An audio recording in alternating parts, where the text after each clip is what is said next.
Salutations, Legion of Doom. Welcome to Podcast The Storm, where socially awkward outcasts, crazy weirdos, and all of our nerds convene to talk and debate all things pop culture. With me, as always, is my co-host, the nerdy occultist, aka the Authenticator, Dalton L. Mortimer. Good evening, everyone. I apologize if I'm somewhat low energy today. I have not been feeling 100%, so but keep that in mind. And I am your host / timeline wannabe, the brainstorm of pop culture. How's everyone doing tonight? Again, not firing on all cylinders, but I can't particularly complain otherwise. Or, well, I can, because my cat got sick to his stomach the other night, and he crapped on my floor, which I then had to clean. And last night, as I was getting ready for bed, I noticed he threw up in my bed, so I ended up having to sleep on the floor. I'm sorry. It's not funny, but it's funny. No, I understand precisely what you mean, because, like, at that point, I was like, I just got done cleaning up after the last time you got sick to your stomach. Why would you do this again? But yes, I ended up having to sleep on the floor because I didn't really feel like cleaning up vomit at 5 o'clock in the freaking morning after I had taken my sleeping pills and could barely fucking stay awake. I would assume you guys have a litter box. We do. And he's trained? He is, but he couldn't get to it because we just moved his litter box so that it's in my room. It previously was right next to where the dogs' cages are, and he hates the one dog, so he didn't want to go there. Also, the dog that he doesn't like crapped right in front of it to try and claim territory. So that was largely why. Okay. So, I wouldn't say we have a packed show. This one will keep us busy for a while, folks. Yeah. Well, at least one of we those. we may have found a second white whale to harpoon. All right. So yeah, Dalton sent this to me like 2 weeks ago or a week ago. Did you send me a week ago or 2 weeks? I think it was last week. Okay. I think it was last week. Yeah, this was one we were going to cover last week, but given its length and we had other stuff to talk about, and for the record, last week we made just a whole trailer thing, right? Mm-hmm. And that still wound up being a full week because we kept getting on side tangents. Anyway, To be fair, there was a lot of untapped potential with a lot of stuff. Yes, there was. And now we should go once more into the breach. Yeah. Okay, so this is a jakesteinberg.substack.com. I believe it's a blog. Yes. The Anti-Woke Crusade in Gaming is just replaying history is written by Jake Steinberg, published November 5th, 2024. Okay, so it is recent. All right. Yeah. If you don't want there to be an anti-woke crusade, you could conceivably forestall it by making some shit that's good on its own merits? I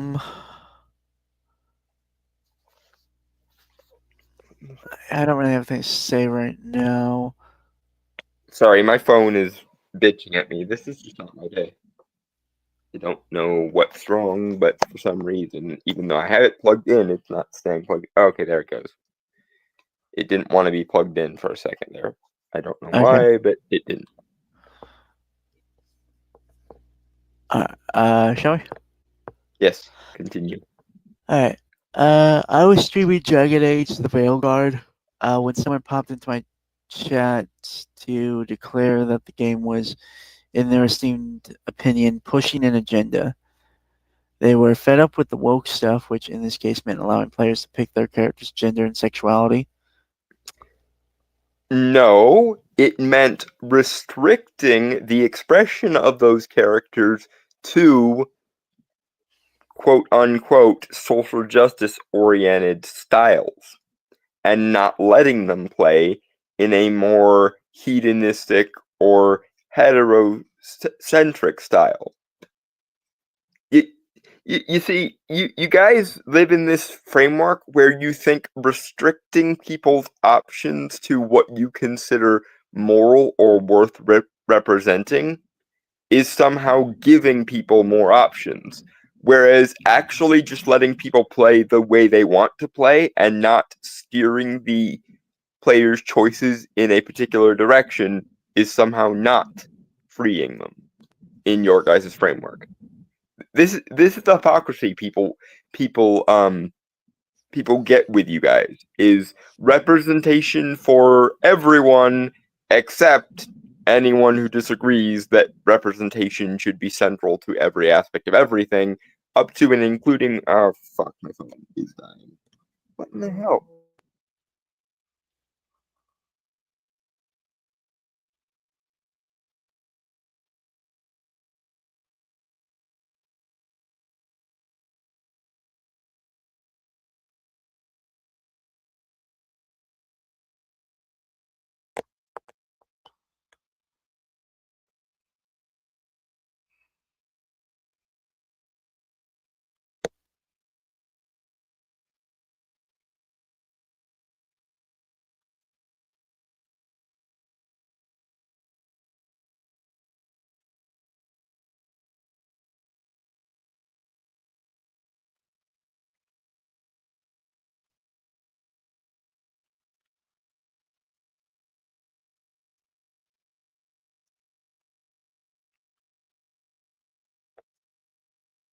Okay. Dalton is disappeared for the moment. Hopefully he'll be back in a minute.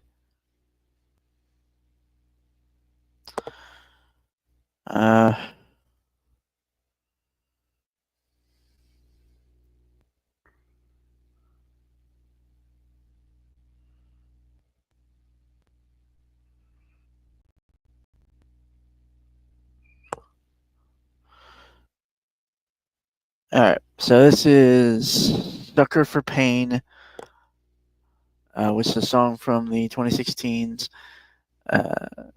Suicide Squad movie. Take my hand through the flames. I torture you. I'm a slave to your games. I'm just a sucker for pain. You know what? Actually, I'm not gonna read that one.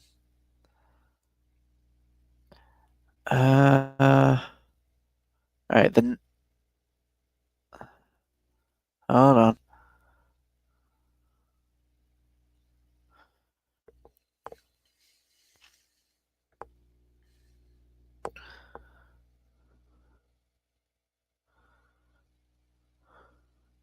All right, Stains of Time by Kit Walters.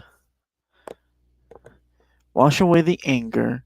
Here I stand beneath the warm and soothing rain, the droplets falling gently down on the terrain.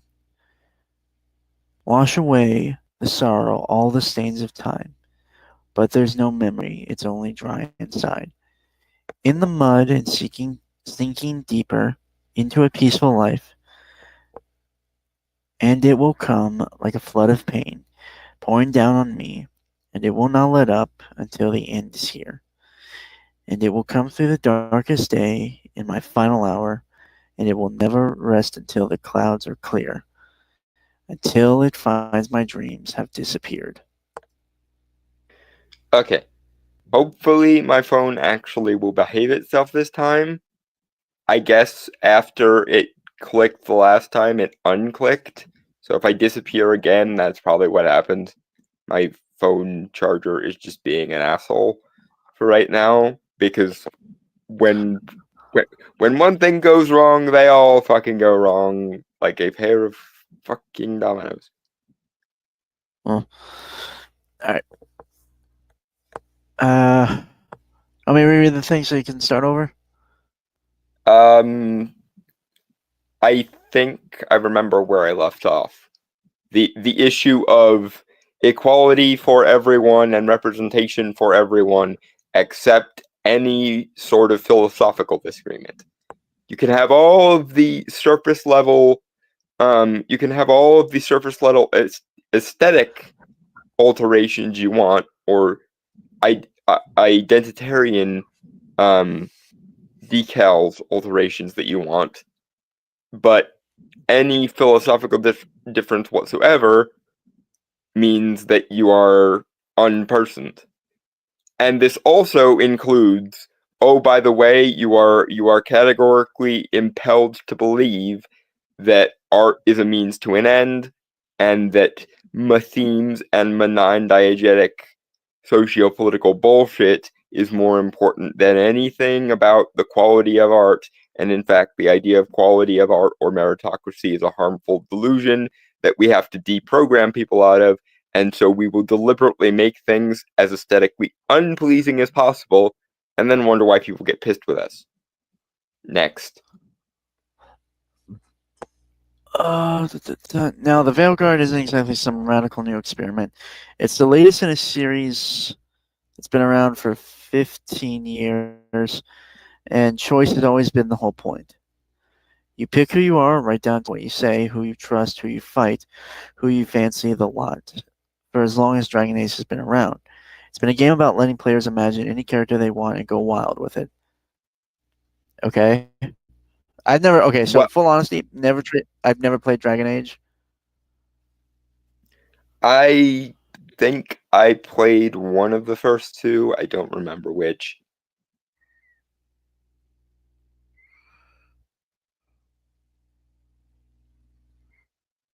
But in any Okay. case, keep Yeah. reading. And that's the magic, isn't it? Talk to any fan of Dragon Age and you hear the same story.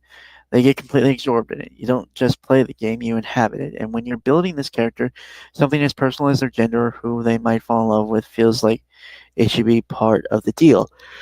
For anyone who is sinking hours into becoming someone else, these little details make the whole thing feel real, complete. It's not about ticking boxes or pushing an agenda. It's about giving players the tools to build a world they can actually believe in, one that's got room for everyone's imagination. Okay, but does that allotted imagination include the ability to be aesthetically pleasing? And if not, is it because you philosophically disbelieve in things like meritocracy? Are you allowed to engage in, for example, sexual interactions with players, or angry interactions with players, or flirty interactions with players? These are the problems. You you keep the decal options as open as you like, while simultaneously minimizing um aesthetically pleasing qualities to those characters, which makes people annoyed. And then if you say anything that's insulting to one of the NPCs, or say anything that's spicy or risque to any of the NPCs, you can't say that anymore. The first two Dragon Ages left things open ended. The current Dragon Age, one, has subtly bent to philosophical frameworks that most people don't hold, and two, you actually are restricted in whether you can portray moral or immoral actions now. And then there's this whole thing about you can't make any characters hypersexual, so you can't have hyper attractive Bayonetta type characters now. You could before. Or they do allow for male sexiness on the grounds that that's what women want and gay men, but you can't play a cheesecake character in the new Dragon Age. And nor can you say anything or do anything that's like overtly dickish or immoral. And some people, nay many people in gaming spaces, like to be the murder hobo equivalent of a character. They like setting entire villages on fire just for the lulz of it, because player character. And if you prevent them from doing that, you are in fact putting your thumb on the scale of what people will and will not be allowed to play. And if that leaves them with things they would not want to do, then those people will, of course, excuse themselves from your player base. Oh, that includes most of the gaming market, because our moral and philosophical standards are so rarefied and niche? Well, who could have seen this coming? Everyone. And we warned you. Next. The thing is, Dragon Age didn't end up on the chopping block because it had done anything particularly shocking to upset the frail conservative mind. No, Dragon Age had been selected and targeted by a group of self-proclaimed anti-woke gamers working as part of a movement known as Gamergate. Oh boy. You don't have to be conservative to be opposed to the ideology which we used to refer to as social justice. In fact, most of the Gamergaters were center leftists back in the day, because we saw the way our own side was acting and went, what in the fuck are you guys playing at? Because here's the thing. Social justice, or what is now more commonly referred to as wokeness, is the moralistic authoritarian equivalent, but for the left. It makes you guys the equivalent of the people on the right who used to be all theocratic and family values-y and worry about the satanic panic and shit.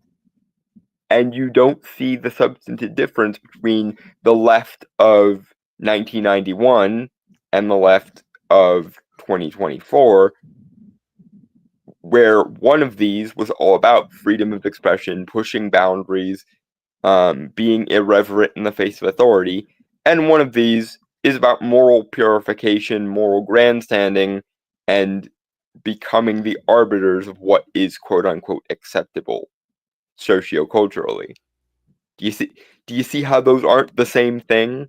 And do you see how the leftists of, the 70s, 80s, and 90s are substantively different from the left of today? Or at the very least, the portion of the left that is oriented around social justice, ESG, and DEI, for example. Next. Alright, for anyone lucky enough to not know, Gamergate refers to a hostile campaign that surfaced in 2014, thinly cloaked under the guise of ethics in games journalism. It claimed to seek integrity, transparency, and relationships between developers and journalists, assurance that coverage had not been bought with perks or favors. Yes. And no, it wasn't made under the pretense of journalistic integrity. It was about journalistic integrity, because a woman by the name of Zoe Quinn got a positive review for a game called Depression Quest by virtue of sleeping with the games journalist who published that review. Now, this was but the inciting incident of Gamergate, because one of the things it revealed to the world at large was this thing called the Games Journo Pros list, essentially a networking apparatus between games journalists and particular creatives with particular moral and political stances, which, as a result of being a nepotistic bullshit and a moralistic hierarchy,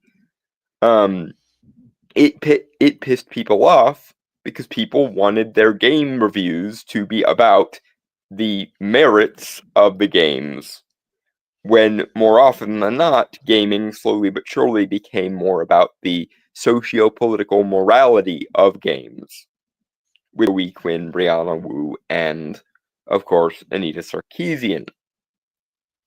And one of the things that a lot of those of us who opposed the Games Journo Pros list noticed was around the same time, almost in unison, all of the establishment gaming press started to publish articles on a topic of gamers are dead, or we need to retire the gamer identity, or the toxic side of the gamer identity, and so on.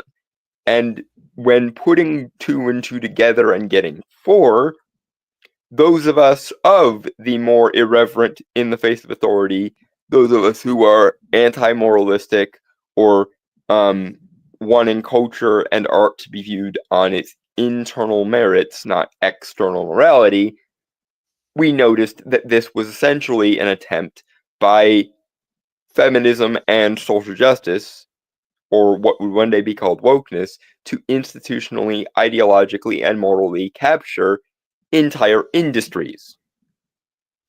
And because gamers, by and large, pushed back against this, they became public enemy number 1, which resulted in Gamergate becoming demonized. Because how dare you say that we can't morally grandstand on our political ideology using gaming and nerd culture as the focus? And that's why Gamergate is this person's fucking boogeyman, because how dare the gamers not shut up and fall in line when we say we are taking this vehicle over. Anyway, moving on.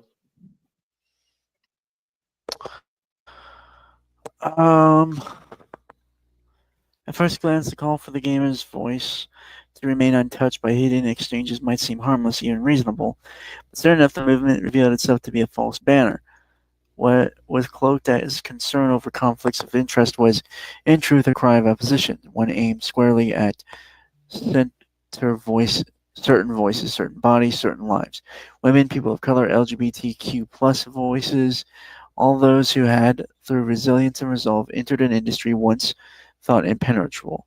They were reshaping the borders, recasting the language, and broadening a world once narrow enough to hold only a singular vision. This movement, Gamergate, was not an inquiry into ethics. It was a backlash against change itself, against the notion that this space could belong to more than one kind of person, that the stories it told could reflect more than one kind of life. Okay, motherfucker, have you not looked at... clearly this motherfucker has not seen games at all. Yeah. But more to the point, there were and are women, gay people, and all other assorted identities who were opposed to social justice in gaming. Because it wasn't women in general we had problems with. It was ideological feminists we had a problem with. It wasn't gay people in general we had a problem with. For again, lots of us in Gamergate were ourselves gay. Probably one of the most famous sort of orbiters of Gamergate was Milo Yiannopoulos, a gay British Jewish guy who would later undergo quote-unquote conversion therapy because he's an idiot and thinks you can change something like that. But, there's a lot of steps between here and there, so let's not go into that. But point being, there were women who sided with Gamergate. There were gay people who sided with Gamergate. There were black people who sided with Gamergate, etc., ad nauseum. What we objected to was ideological feminism. The problem is in your guys' academic post-structuralist take on journalism, you can't differentiate between feminism as an ideology, especially not intersectionalist third-wave feminism as an ideology, and the people it claims to speak for, but in reality that they just use as human shield. Because here's the thing. If you, as a woman, were pro-Gamergate and anti-social justice in 2013, I'm making a hypothetical. It doesn't fucking matter what this dude is. Sorry. If you were a woman in 2013 and you were anti-feminist, specifically anti-third wave intersectionalist feminism, and you were pro-gaming and against people like Anita Sarkeesian, Zoe Quinn, and Brianna Wu, you were told you have internalized sexism. There's only one way you couldn't be ideologically aligned with feminism, and that's if you secretly have Stockholm Syndrome and have been twisted to hate yourself and gaslit. And when I, a gay disabled dude, was saying things like critical queer theory is fucking nonsense, as is most things that the Frankfurt School gave to us, and these people have an ideological preoccupation with demonstrating, quote unquote, that meritocracy is a harmful delusion that we need to deprogram or broaden to the point of meaninglessness. I was told you have internalized ableism and you have internalized homophobia. When black friends of ours, like Mr. E and Corrupt, were made it clear that they were opposed to things like BLM and critical race theory, they were told the same thing. You have internalized racism, etc., ad nauseum. Point being, this created a paradigm whereby either you were forced to fall in line behind an academic ideology that doesn't map onto real world, real people, or real conceptions of how people view themselves.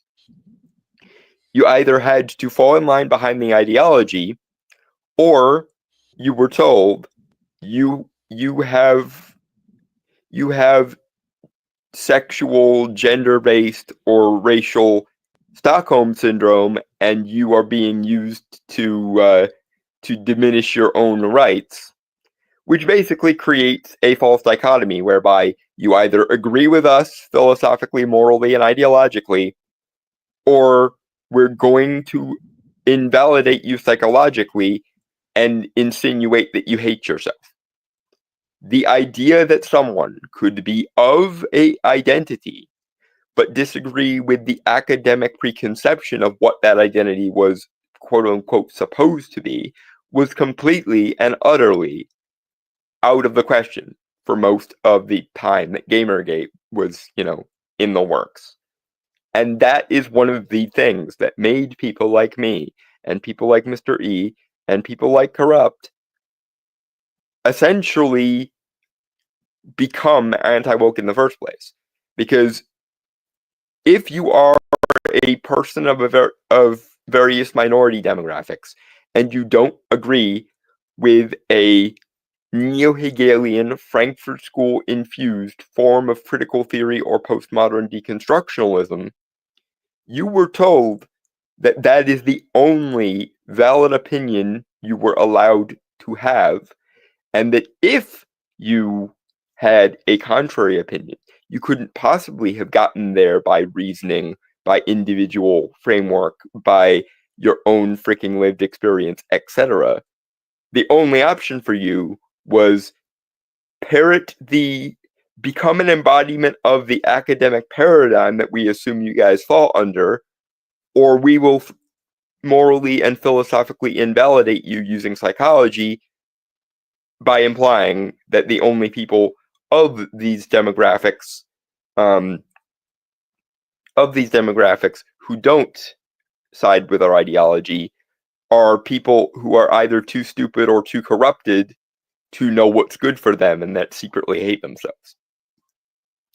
Any movement that gives you that kind of false dichotomy where either you are morally upright and agree with us, or you are twisted and manipulated and hate yourself. Any system that does that can get fucked. It's also the same thing that the Christians did. And a lot of like apologists will still do this thing where they say, "Oh, you have a moral instinct? Oh, you only have that moral instinct because Christianity is the truth and the way and the light. Even if you're not a Christian, you secretly are like intuitively or subconsciously Christian, and that's why you have morality. Because our system is the only source of valid morality. It's the same shit you were doing, except you will literally do it to anyone of a different minority who doesn't agree with you. It doesn't matter how much of a woman someone is, how gay someone is, how disabled someone is. If they don't agree with you, they will be told, "Oh, you poor baby, you just have been brainwashed into hating yourself and don't know what's good for you. Let us, the academics, use you as a mouthpiece instead. That will lead you to personal actualization. Some fucking how." Moving on. Alright. In 2024, Gamergate has resurfaced Reshape as a crude weapon of conservative identity politics. Its advocates, loud and insistent, speak in a language of grievance, throwing around slogans, "Go woke, go broke," and rallying against anything that resembles diversity, equity, and inclusion.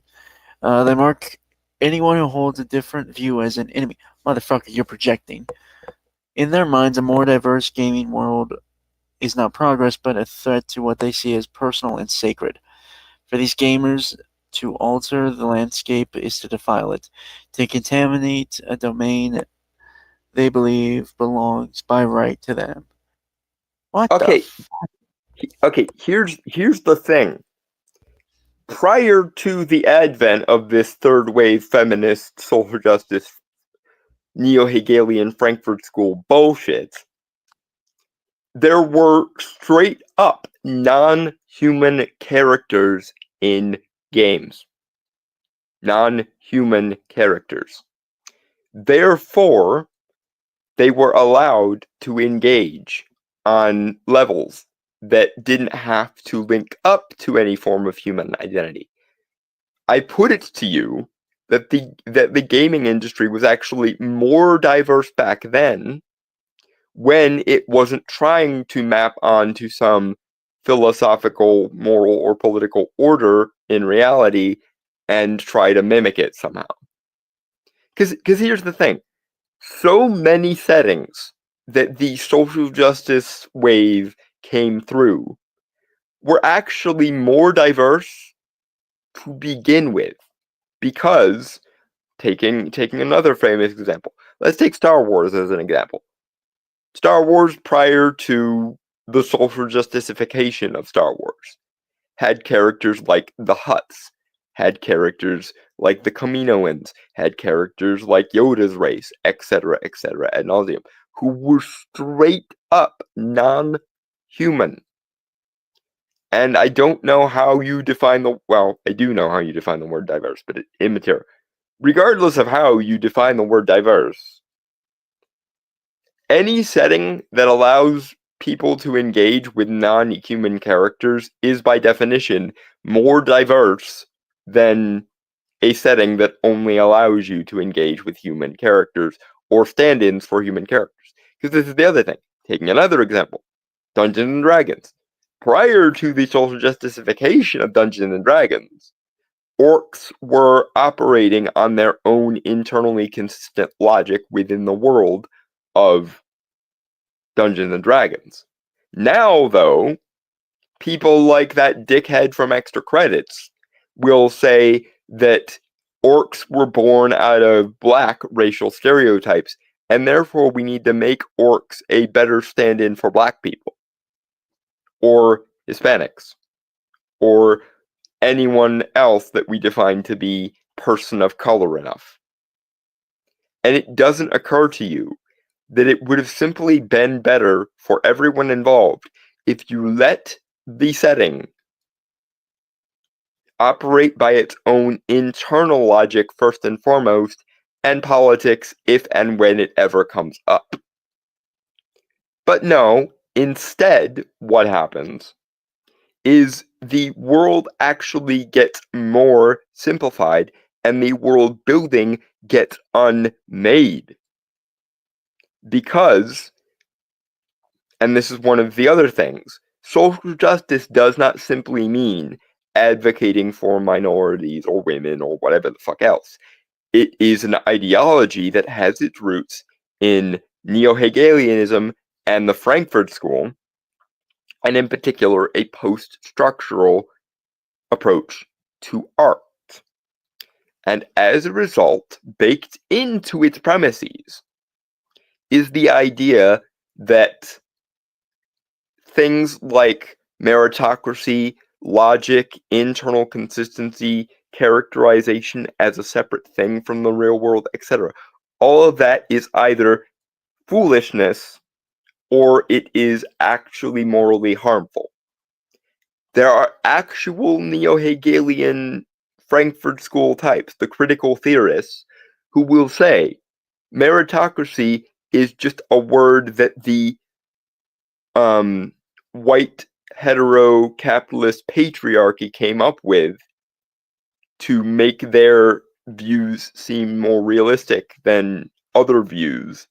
And therefore, we need to show people that art is more malleable than that by removing every signifier of what that ideology would consider good merit to be, and then we can just have people be tabula rasa and be inculcated with our broader definition of meritocracy instead. The problem is that that's not actually true.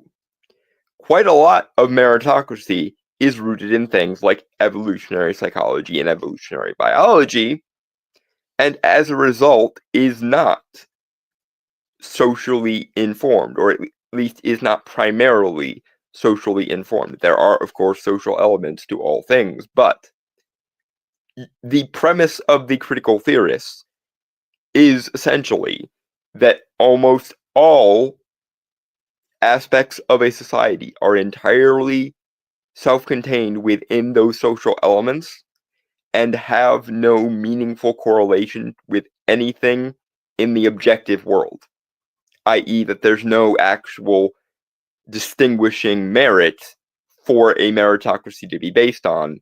Meritocracy is just a lie that some powerful people came up with centuries ago to basically make their worldview the dominant one. And that's not true, because we can see certain parallels of what is beautiful, what is meritocratic, what is good storytelling in every human society on Earth, regardless of if those societies have ever had any interaction with one another. And that, to me, says that at the very least, the human race's definition of meritocracy has a neurological, evolutionary, biological, or evolutionary psychological basis, and is at the very least intersubjective to our species. Frankly, I personally would take it one step further and say that there is an actual objective metaphysics to the universe. But, playing the ball where it lies for a second, even if we were to say that all of our human preferences are just something that our entire species was rooted in and had no, lasting impact on the outside world, which I don't agree with, but whatever.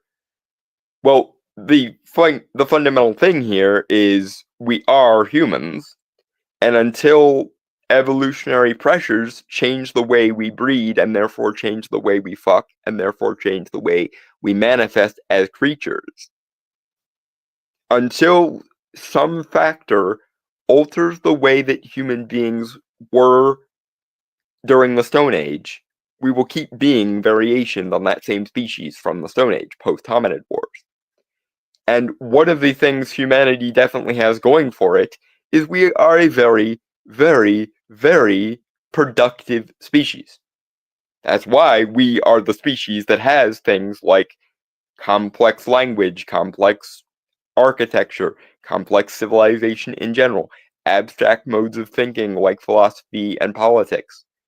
Like, you can say that humanity should feel bad because our inner our intersubjective definitions of beauty that are based on evolutionary psychology and evolutionary biology are somehow immoral and harmful. You can say that they're bad for that, but here's the thing. One, how in the fuck is a human creature supposed to completely rewrite all its innate preferences to look at the world from some kind of third, neutral point of view? And two, even if we did do that, how in the fuck do we know it would be in any way as effective or as substantive as the systems that we built since we won the hominid wars at the end of the last ice age and then moved into the Stone Age? Because ants and bees are quite intricate, interesting creatures, and almost all animals that we've ever studied have more layers of cognition to them than we thought at first blush, usually. But at some point, we at least have to look at the results of the intersubjective, evolutionary, biological, evolutionary, psychological, web in which human beings operate and go, at the very least, we have a fucking lot to show for it, don't we? But yeah, no, back on point. The reason I mention things like evolutionary biology, evolutionary psychology, meritocracy, and so on is because a crucial factor of the critical theorist neo-Hegelian worldview is this idea that all social constructs are illusions with no basis on any part of objective reality, and that the human being is almost universally malleable, and as a result, we should reprogram ourselves for the greater good, quote unquote. And no part of that premise that I just outlined is true. Social structures are usually the affectations of actual substantive structures, and human beings are not tabula rasa to begin with, and even if we accept that our human definition of meritocracy is only intersubjective among our species, there's no real reason to forego the human definition of these things in favor of some other species, because even if we did that, we can't really say that any other species, like dolphins and crows, are very, very clever and so on. In fact, most animals are a lot more clever than you'd give them credit for. But I don't see crows building mass civilization or going to the fucking moon anytime soon.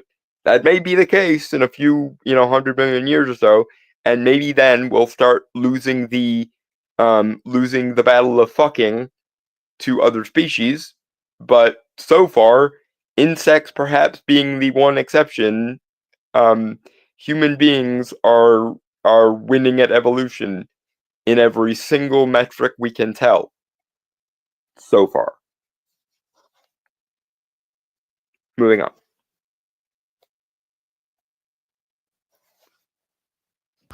Right. Okay. Well, we got about 15 minutes more before we move on. Mm-hmm. Is this broken up into sections? No, not really. Fuck. I was hoping we could get to a heading or something, and that would be a good cue to stop. Okay, 15 minutes more. Sorry about the rant, but the there's no such thing as evolutionary psychology and evolutionary biology thing just irks me on every conceivable level. I'm a social construct, my ass. All right. By them, they mean the real gamers, those whose perspective, whose identity, whose entire sense of self has for years been reflected back to them as the norm. The white heterosexual male. No, it's you fucks. Again, there are gay people who were on Gamergate's side. Hello, I exist. I have existed here for a jolly long time. Thank you. There are women who were on Gamergate's side and remain on Gamergate's side. off the top of my head, my friend Maranya springs to mind, the one that basically kind of runs England team's chat for him in an informal capacity. But there are many others who like meritocracy in games because people like good shit, and dislike the ideology of feminism because feminism likes to believe that it is the one and only way in which to speak for women, and women who get told you either agree with this academic preconception of you or you have Stockholm Syndrome and you hate yourself, generally when they are told that, tell the other people to go fuck themselves. Because this thing exists called a false dichotomy. If you restrict any given choice system to two choices that are unpreferable, and then forego any third, fourth, fifth, or X number of options, you will frequently get people telling you to go fuck yourself, because I don't accept the idea that either I agree with intersectional feminism or I secretly hate myself. And even if I did, that wouldn't be a reason to morally or intellectually invalidate me. It's just a ad hominem fallacy wearing a psychological skirt, which is then wearing a neo-Hegelian critical theory skirt on top of it. Moving on.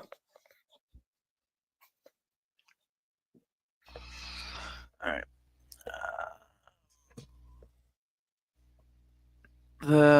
This Gamergate is less about ethics than ever before. It's about possession, about claiming a domain, and rejecting those who would dare to share in it. The reason being, we tried for roughly a decade, so like between 2013 and 2023, we tried having the argument with you on logical terms. And this didn't just happen in the world of gaming, by the way. And this is the other thing. Intersectional feminism and all its neo-Hegelian baggage tried to essentially capture art as a means to an end. Not art as a means, or not art as an end in itself, not art as a thing to improve oneself, but art specifically so that they could influence the culture and then shape people. Because again, remember, this ideology is based on the idea of everyone being a blank slate deep down. They wanted to essentially use art as a socio-cultural and moral weapon. And therefore, people like myself, who view art largely as an end in itself first and foremost, repeatedly told you to go fuck yourselves. And this is why there are more than just Gamergate. There was / is a Comics Gate. There was / is a Star Wars Gate. It goes by the name of the Fandom Menace. There was / is the like movie equivalent of things like Comicsgate and Gamergate, and so on and so on and so on. Because every couple of months for the last 10 years, someone would try to weave their way into a artistic IP for reason of purifying that IP from a socio-political and moral angle, which often led to, again, due to the inherent axiom of meritocracy is a harmful delusion that we have to wake people up from, which resulted in the quality of and the prioritization of in-universe logic to go down, or in many cases be deliberately inverted on purpose so as to wake people up from the aforementioned harmful delusion of meritocracy. And as someone who likes to view art on its own terms for its own merits, and anyone who had a pre-existing stake in the IP as it was, they were told, or they said, why the fuck do you fuckers keep moving from town to town to town like a goddamn bunch of nematodes, eating every pre-established IP, whether it's Marvel and DC Comics, whether it's Warhammer 40K, whether it's Star Wars, whether it's Doctor Who, whether it's Scooby-Doo, because, Velma, remember Velma existed and got 2 bastarding seasons, because why the fuck not, and might actually still get a 3rd one. But yeah, things like She-Hulk, things like Velma, things like The Acolyte, things like Ahsoka the show, things like Rings of Power, things like Daniel Kibblesmith's New Warriors, or the Unworthy Thor comics from Jason Aaron, etc., ad nauseum. The idea of people are enjoying these IPs for their own merits too much, so we have to come in and wake them up.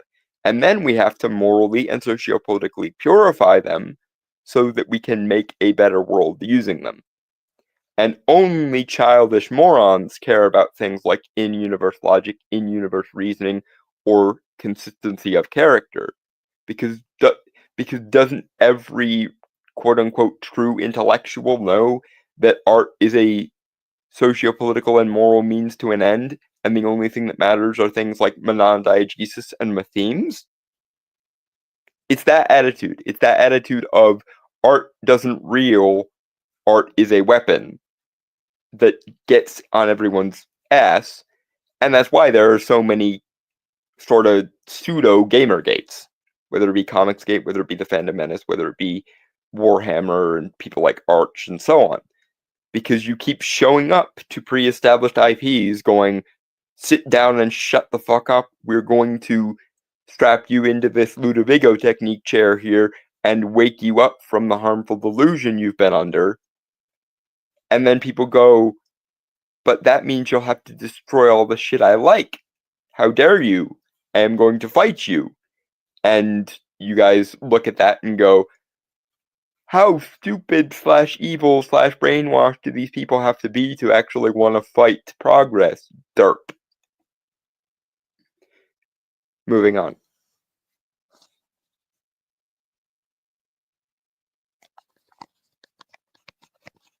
Right, Sorry, okay. my battery was giving me shit again.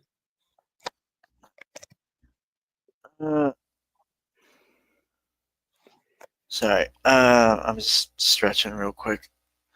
Mhm. Alright, I'll admit my run-in with Gamergate didn't start with Dragon Age the Veilguard.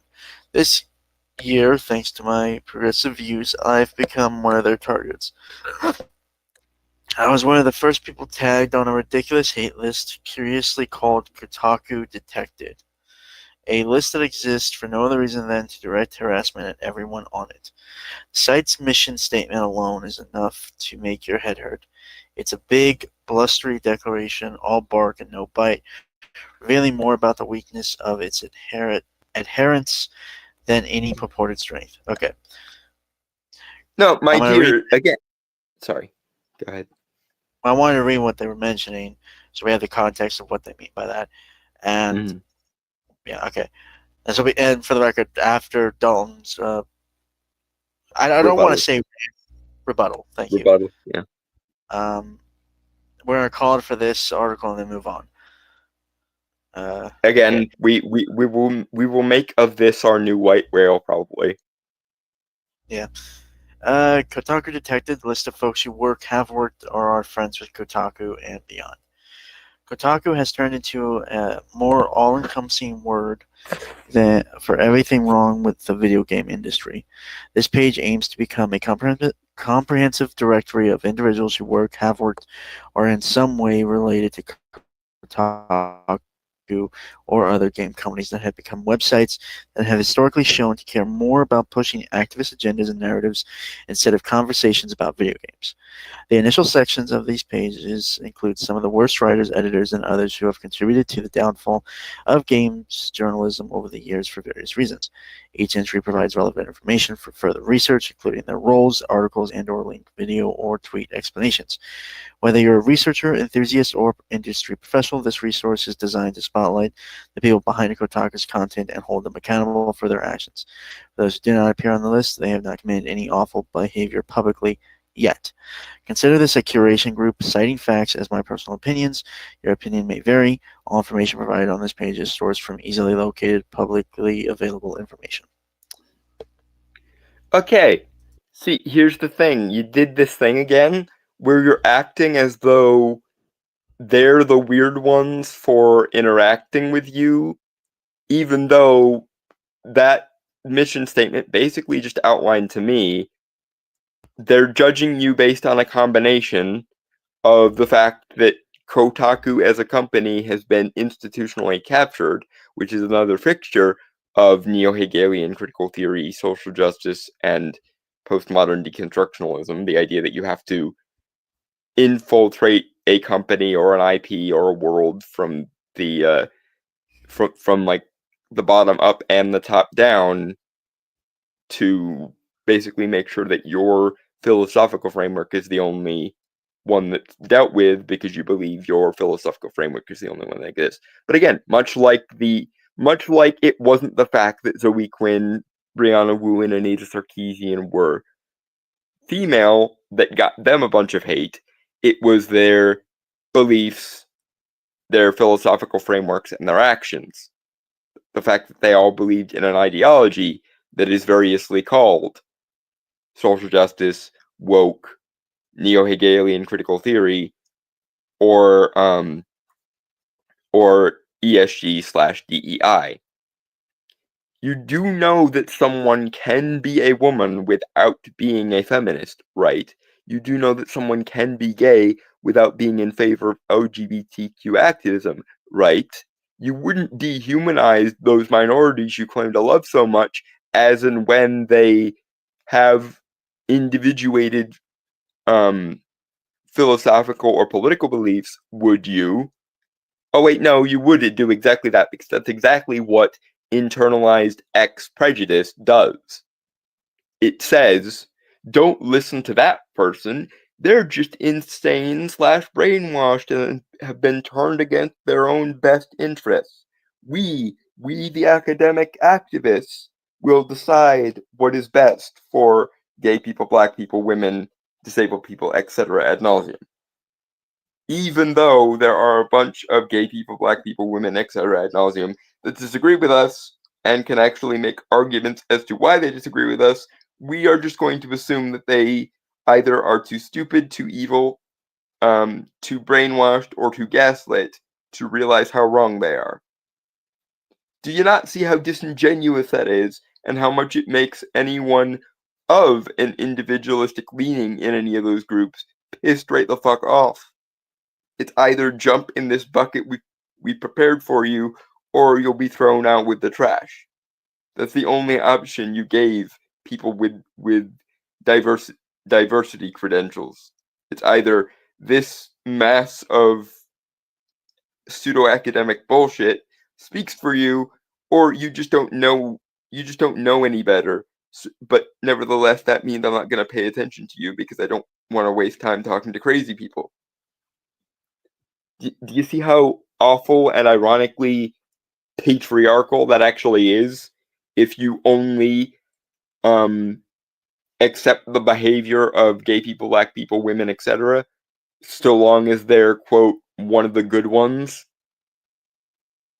Because that's basically what that amounts to underneath all the academia flavored frosting on that poisonous cyanide cake of yours. Moving on.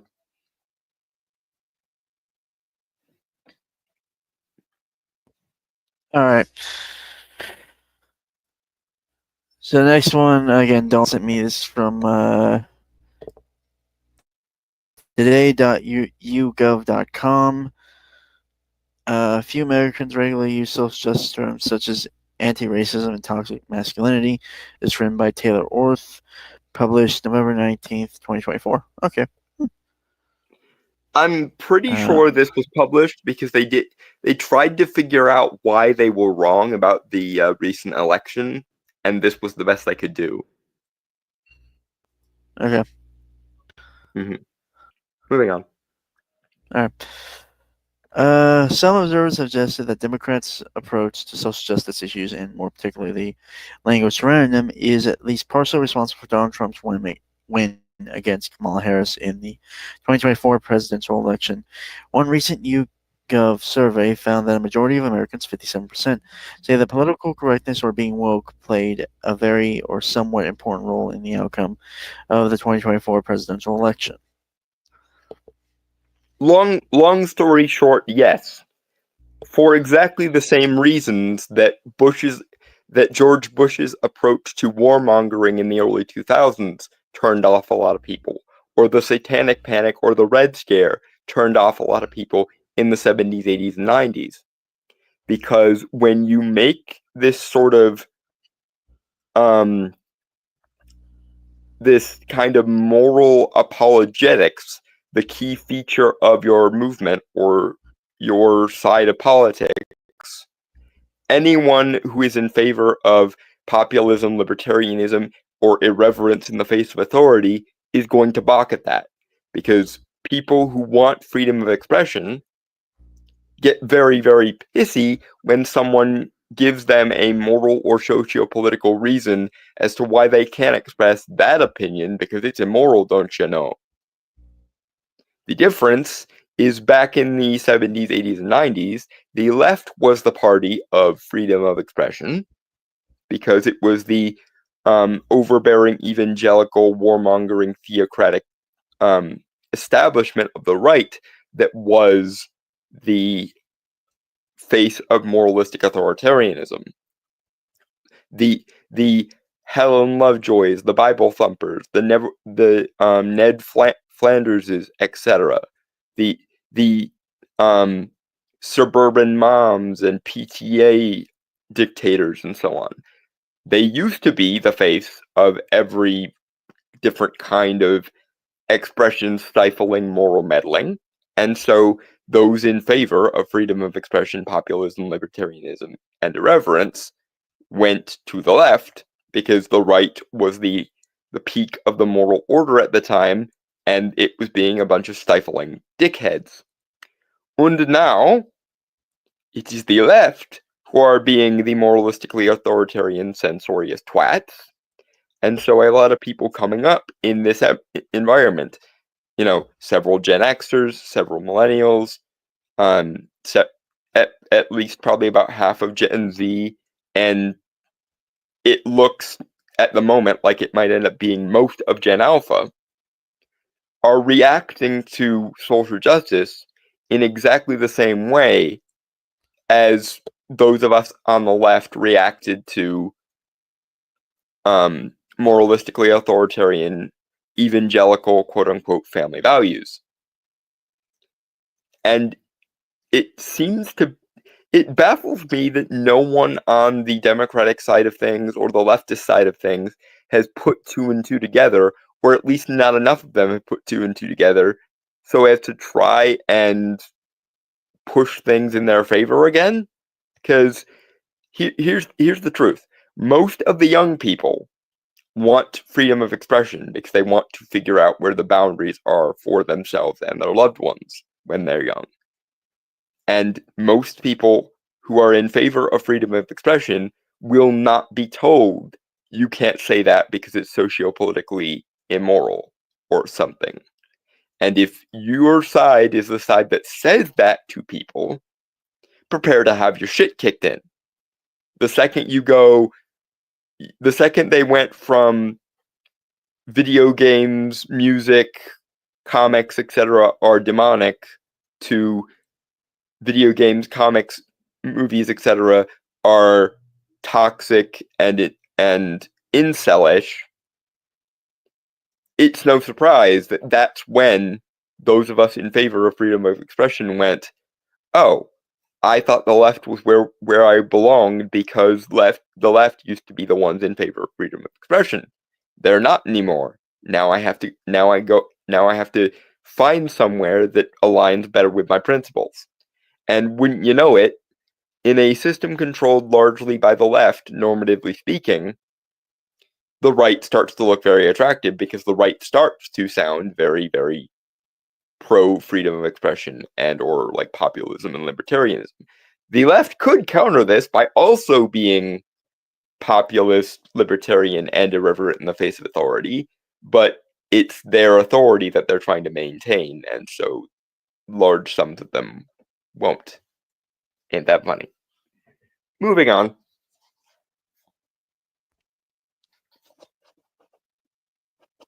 Right. Okay.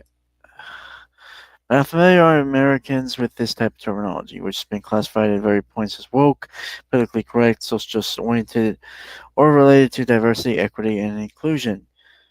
DEI. For the purposes of this article, we will use the description of social justice terms.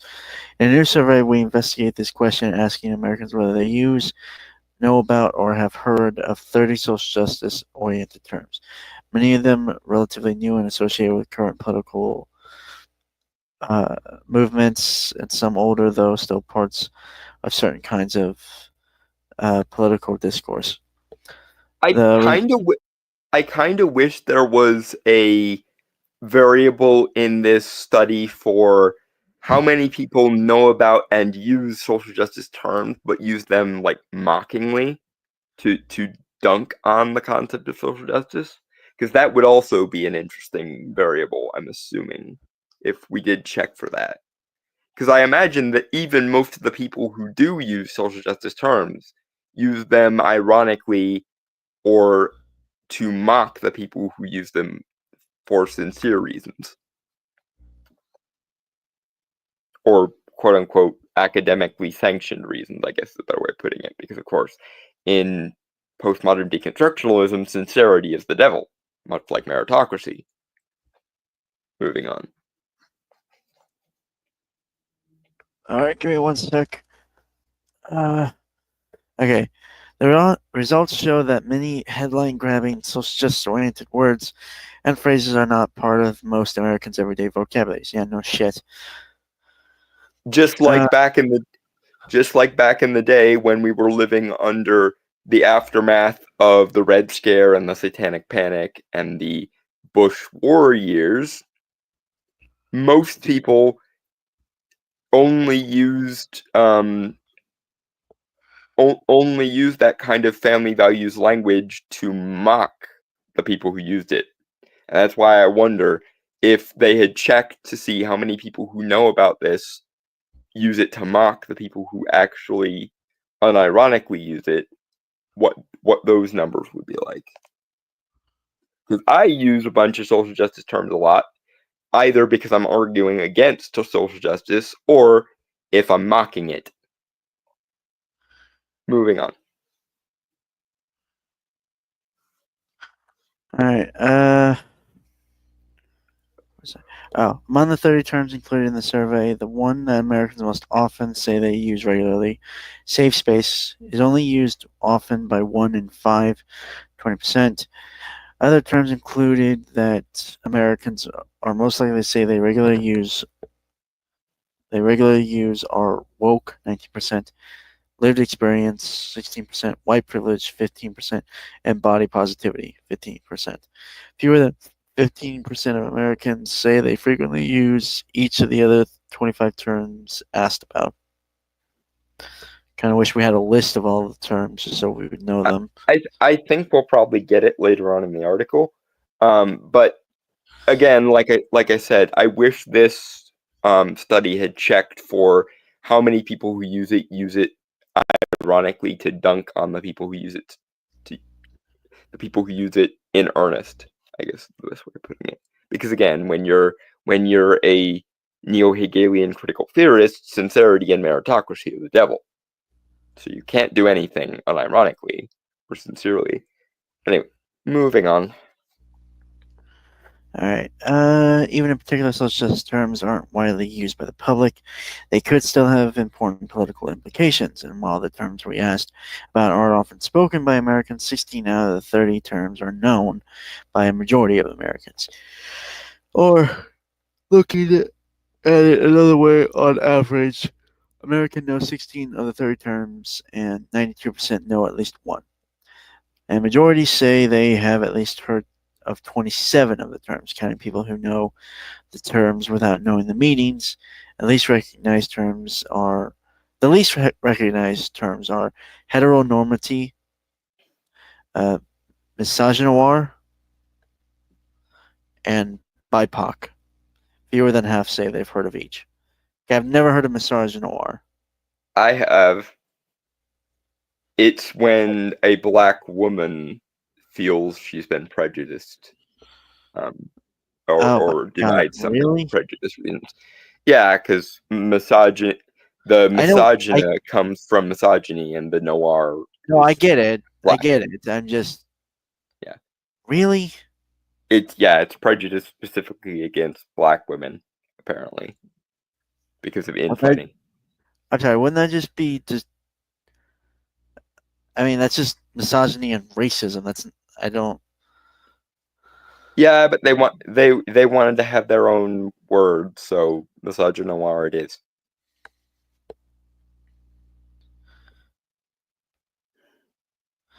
All right, move on. Yep. All right, give me 1 sec.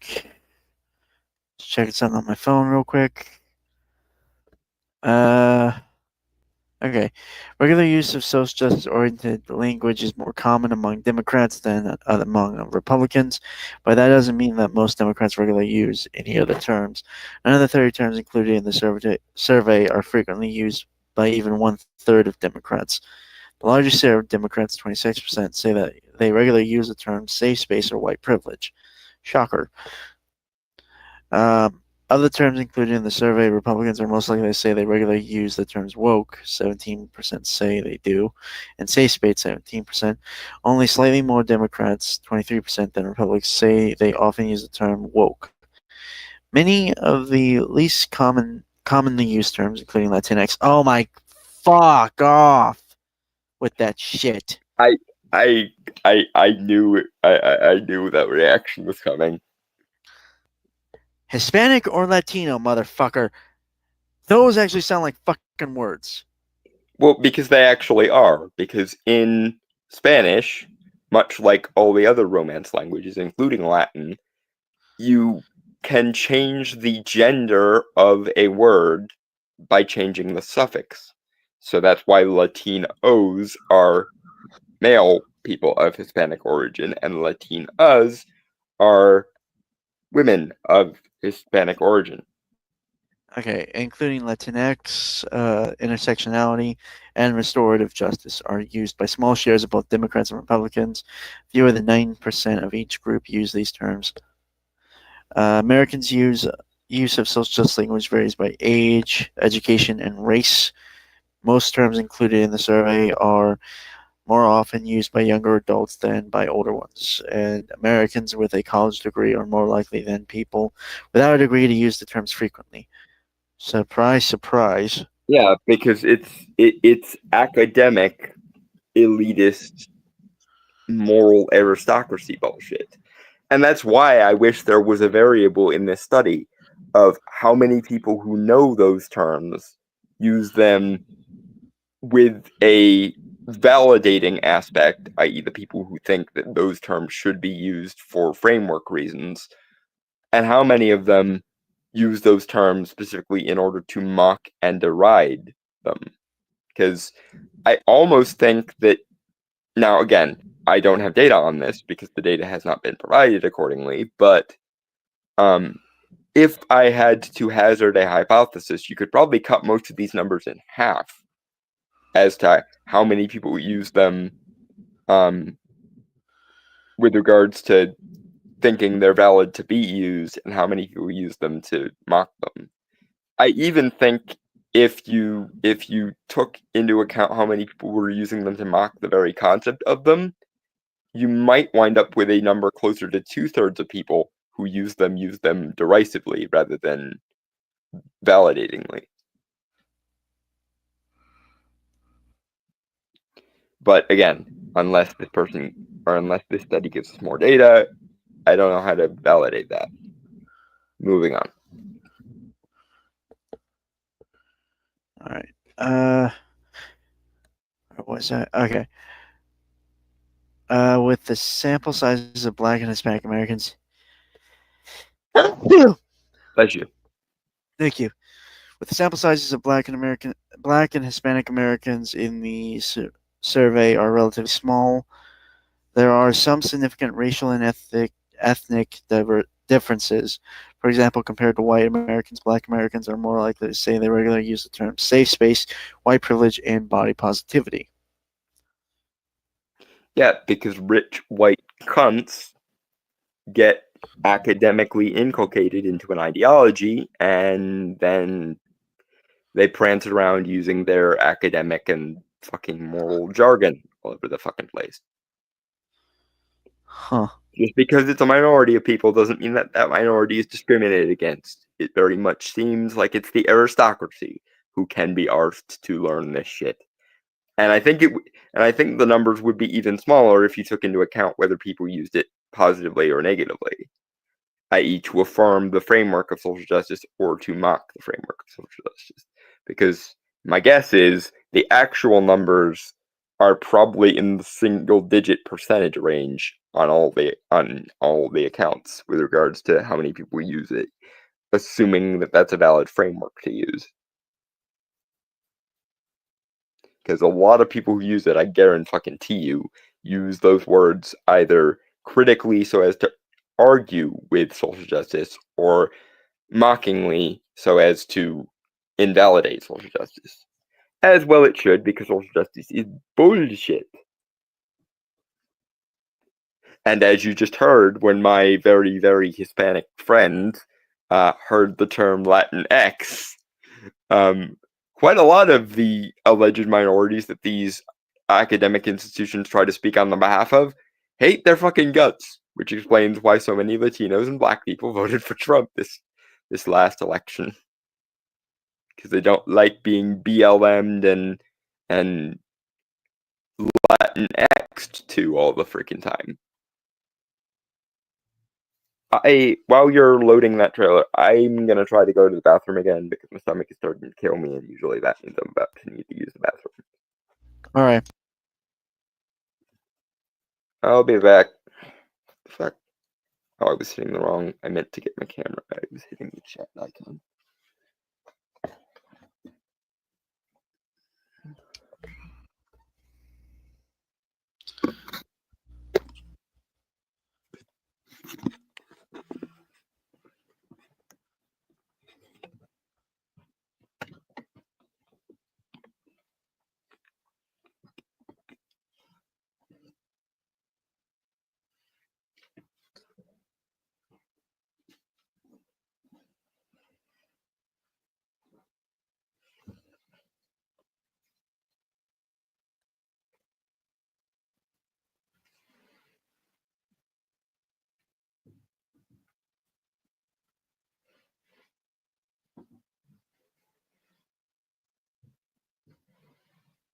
All right. This is "Let It Die" by Survive, said the prophet. We'll rise until we fall, we'll rise to take a stand. We'll fight until we fall, we'll rise until we die. Let it die, let it die. City light flashing lines, passing by the traffic signs that told me where to go, and I where I needed to be. Facing time or being alive. Down and up are every second counting, down and up our lives. As we are in control, so what we fall same time. Keep the heavy breathing. Can't you feel you need this too? So what we fall same time. If we don't try, then it will always stay impossible. We'll rise until we fall. We'll rise to take a stand. We'll rise, fight, we fall. We'll rise until we die. These nails we've pounded on the stable ground gave us foundation to just overcome. If you take control of doubt, you'll find your way back home. The string of hope at the end of the tunnel may be the fuse to set the echo and rumble. Destroy, rebuild, or let it die. Let it die. We'll rise until we fall. We'll rise to take a stand. We'll fight until we fall, or rise until we die. We can start this right, seek our ways amongst this world. We can start this right, seek our ways amongst this world. We can start this right, seek our ways amongst this world. We can start this right, we'll rise until we fall, we'll rise to take a stand. We'll fight until we fall, we'll rise until we die.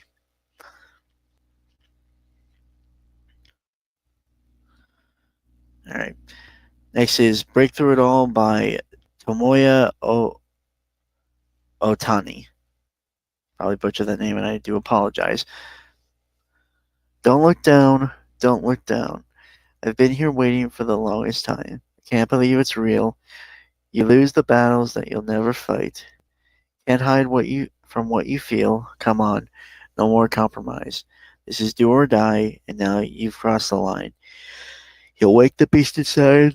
No more compromise.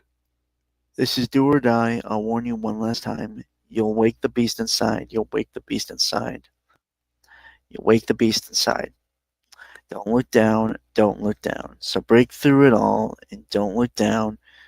You won't fade out, 'cause the fire in you never dies. It comes around to light the flame. They'll know your name, burned into their memory. Don't stop, we're on a mission, overdriving over all the competition, counting up the damage when it's done. We can't pretend to listen. Sorry if it puts you in position. We won't stop until the battle's won. What goes around comes back around again. And if we don't come down, we'll be lost in the wind. I know that we will find our way. We'll do whatever it would take. And if we never reach the crown, we'll take the whole thing down. Don't look down. Don't look down.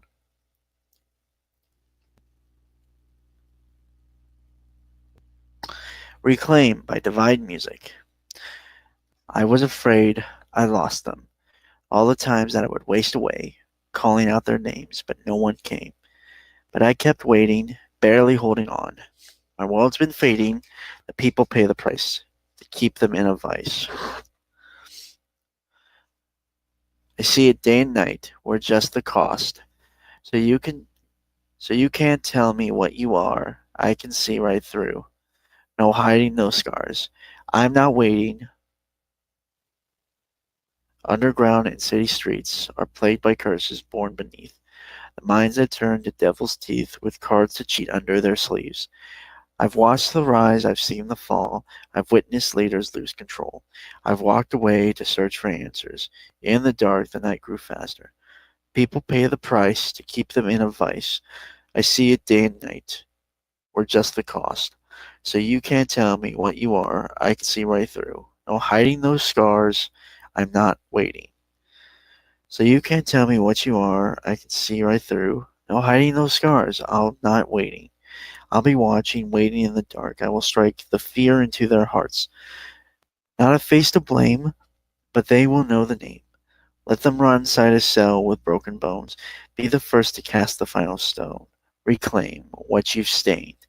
I'll be watching, waiting in the dark. I will strike fear into their hearts. Not a face to blame, but they will know the name. Let them ride inside a cell with broken bones. Be the first to cast the final stone. Reclaim what you've stained. So you can't tell me what you are. I can see right through. No hiding those scars. I'm not waiting.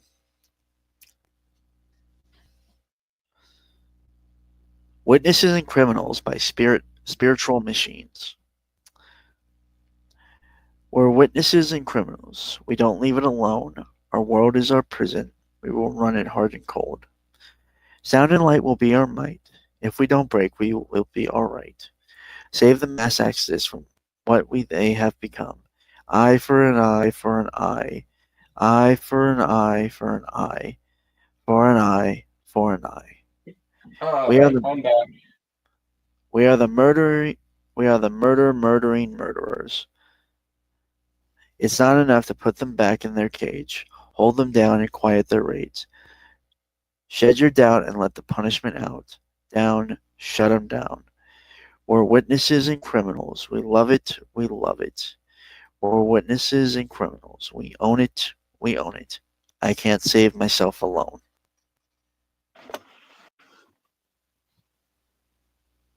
Alright, I have returned.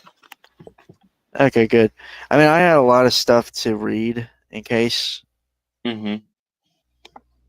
But I feel better at the moment, so hopefully it'll be a minute or two before I have to excuse myself again. Hopefully. All right. So the first thing was something we didn't get to cover last week just because I was super tired. Yep. Marvel's Animations What If Season 3. I believe this is the final season for it. Mm. So I'm going to be honest. I've never really cared for What If. There were 2 episodes that I liked in season 1. I have not watched season 2. My issue is, I guess, is somewhat. It's weird for me because I'm used to sometimes animation not looking good as long as there's like good stories to tell. Mm-hmm. Like, hey, Reboot, if anyone remembers that show. Mm-hmm. To be fair, they were kind of groundbreaking at the time because they were the ones making it first, like Yeah. 3D animation. So, but I don't know. It's just something about the animation style that they've done for What If doesn't really jive with me too much. Like, I think it's just like it doesn't look finished. Mm-hmm. Like they tried to do photorealistic, but they didn't go all the way. Either that or I don't know. It just doesn't feel like fully. I think it's the textures, to be honest. Missing the line work, maybe. No, it's like they're missing textures. Mm. I get what they're kind of trying to do, but like trying to make it look like a living comic book. But I don't know. Again, it just feels weird to me. Like it just something's off. Mm-hmm. Anyway, shall we? Banana. We shall banana.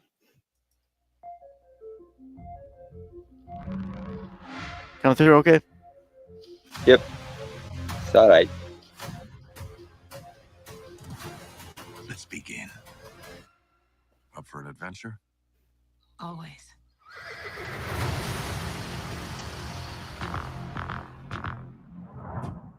To understand.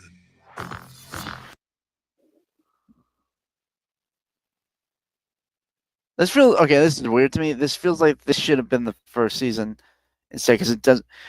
I guess also another like issue I've had is with like is that it had a continual story, and normally that's not a bad thing for me, but with this kind of premise of What If, like honestly, it should have just been an anthology series. I can understand. I liked season 1's Guardians of the Multiverse. No, that's idea. fine. Like I think the issue was like with the second season is that they still tried to keep. Like, they had new episodes, but they also tried to have a connecting storyline with some of them. Yeah, I heard that they made Supreme Strange a villain again in season 2. Even though he wasn't really a villain. Which I find really freaking annoying because, like, his, like, what if Strange's arc is actually better realized than canon Strange's arc at the moment? So if they turned him kind of back into a villain because my universe got destroyed, blah. Well, no, he resetted his universe with the sacrifice of himself. He just had to get a lot of things and stuff. It's been a while since I watched the second season, so I'd have to recheck. But but also another thing, and this is a thing that Anglin harps on a lot more than I do, but the thing with What If is that it's supposed to be a meaningful answer to the question of what if X, and it very much feels like the plots rotate based off coincidence more than anything. There's not actually a for example, a good example of how to do this properly is the Doctor Who episode Turn Left.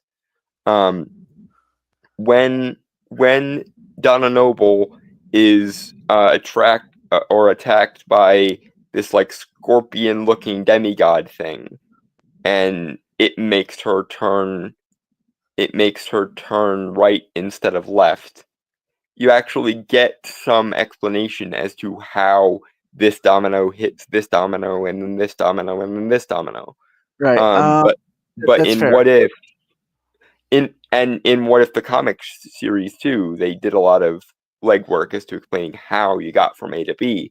But in What If the show, things happen mostly, I think, just because the writers think the audience will find them entertaining. Like Right. the idea that Sorry, I was gonna bring up something. go ahead. Okay. Well, it's an episode of season 2 where it revolves around Hela being banished to Earth instead of being imprisoned by Odin in the main MCU. Right. Basically, he pulls a Thor, but with her. Yeah. She comes in. She's sent to Earth at the time the Mandarin is around, but this is a Mandarin from Shang-Chi, by the way. I want that to be clear. Right. The Wen Wu version. Yeah. But he's a good guy and not a conqueror. I don't think it's And- ever really explained. And yeah, how is that? Because again, the idea with What If is that going off on one fork of the road rather than another is supposed to like set off a new set of dominoes. But how the hell does Hela being sent to Earth a la Thor change Wen Wu's arc around? But I will say this. Hela's story was actually really good. I will take Like- your word for it. Like I said, I Kind haven't of- watched season the- 2. The journey she goes on, because she does the goddess of death and then ends as the goddess of life. Like appreciating and all that. It's, That's interesting. Anyway, though, what I was gonna say before Yeah, sorry. was a really good example of the logic just not logicking in What If is in the episode where Thor was an only child because Odin never kept Loki. He and Frost Giant Loki, who gets better because reasons, which again, that's another one of those. Well, if they could have gotten him better so easily, how in the fuck? How in the why in the fuck was the whole Odin keeping him thing necessary? But regardless, he and Frost Giant Loki actually become bros when Thor is an only child. And one, how in the fuck is that supposed to work? And two, that implies that somehow Loki and Thor growing up together makes them more hostile to each other and less committed to each other. Which, the fuck? to be fair, Odin was a terrible father, so Well, this is as maybe, and that's so much fluff. But like, the part that's not getting me is even if we want to play some kind of multiverse destiny card, so like certain people will always have their destinies intertwined somehow, which I'm willing to grant, just like I was willing to grant that different universes would have different fixed points in the Doctor Strange one from season 1. I'm willing to gather that Thor and Loki will always, find each other more or less in every universe to some degree, but here's the thing. If we were playing that kind of card, then that would imply they would be enemies somehow rather than friends in this alternate universe. Also, it flabbergasts me that with Thor being an only child and therefore more unburdened by responsibility, he doesn't get the cast out treatment that Prime Thor got even though Prime Thor is much more responsible than Party Thor. Which again, the dominoes that do fall aren't next to each other, and the dominoes that are next to each other that should fall are somehow fucking staying put. Yeah. Well, I also think they just don't utilize the what if thing as well, because it's not that it's Because they don't actually abide by the implications of the scenario, is the thing. yeah, that, but also and we've talked about this a lot. Usually, though, we've had some disagreements on this belief. Mhm. My is that sometimes the world can be very radically different depending on a very small change, which butterfly affects, right? But you don't actually get to see the butterfly beat. You don't get to see the force of the butterfly's wing beat changing things. Like I could believe there was some convoluted, Rube Goldberg machine type logic, with Wenwu becoming a good guy in a universe where Hela got Thored. But if you want me to believe that, you got to fill in the gaps a little bit here and explain how does Hela being treated a bit more like Thor was affect Wenwu's arc in such a way that it leads him in a good direction rather than an evil one.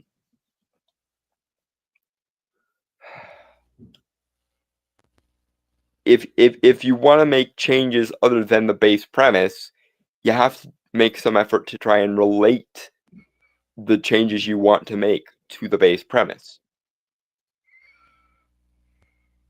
Like for example, and this is a somewhat hokey one, why was Peggy Carter allowed to take the super soldier serum when Steve wasn't able to?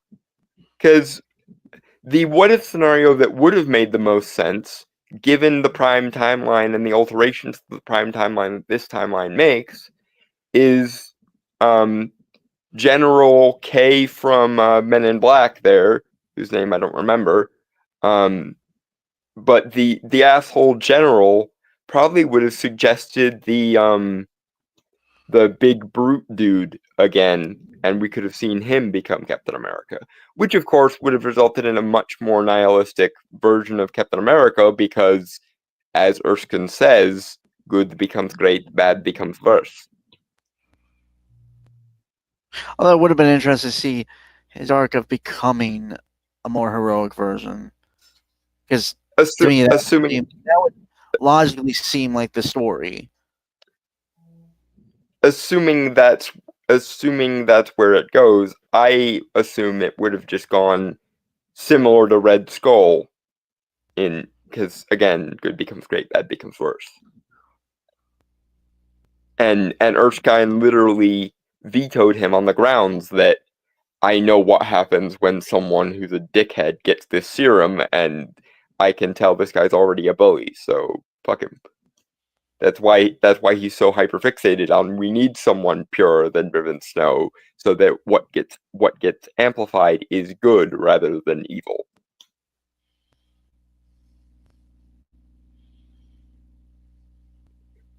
Anyway, Banana.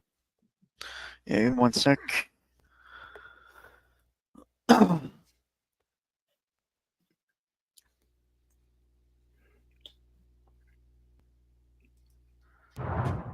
To understand, you must learn to see.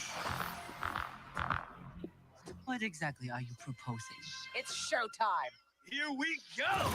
Howard, are you sure you can fly this? Are you kidding? I'm a duck. I was born to fly. Strap in.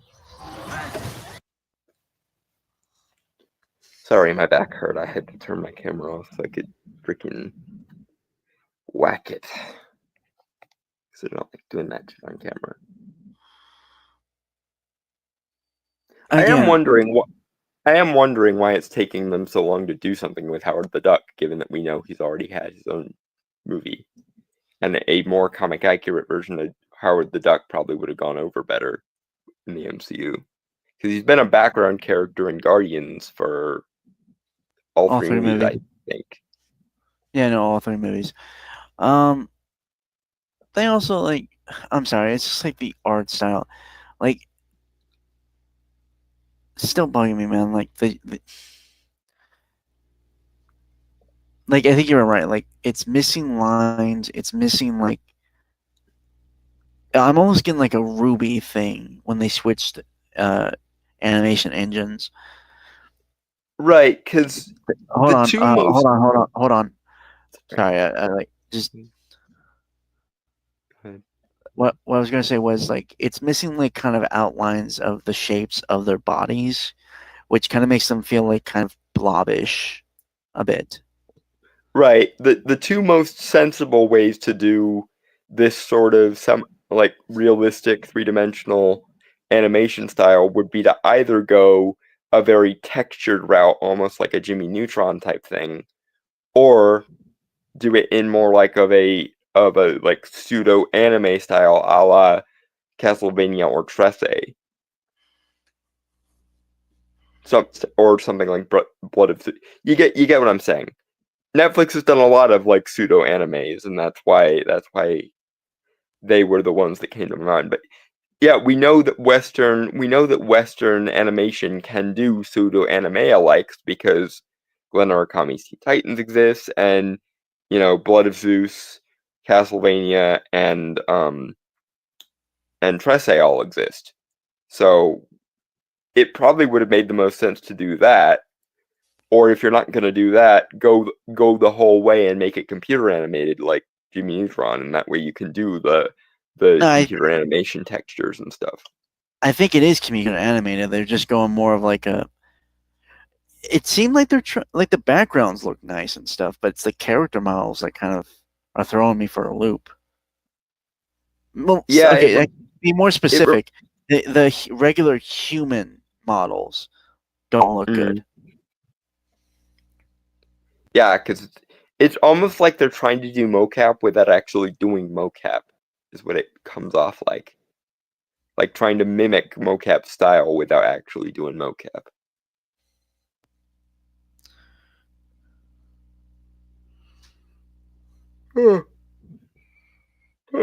Anyway, banana. All right. Oh, move over.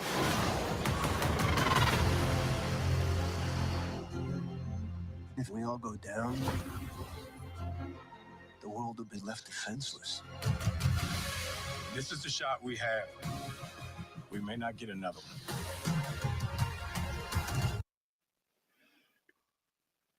They have a mech Another episode. another issue I take with What If is they don't really use the like straightforward premises people want an answer to. Like, for example, just off the top of my head, what if Agatha won in WandaVision and essentially became the Scarlet Witch by absorbing all of Wanda's powers?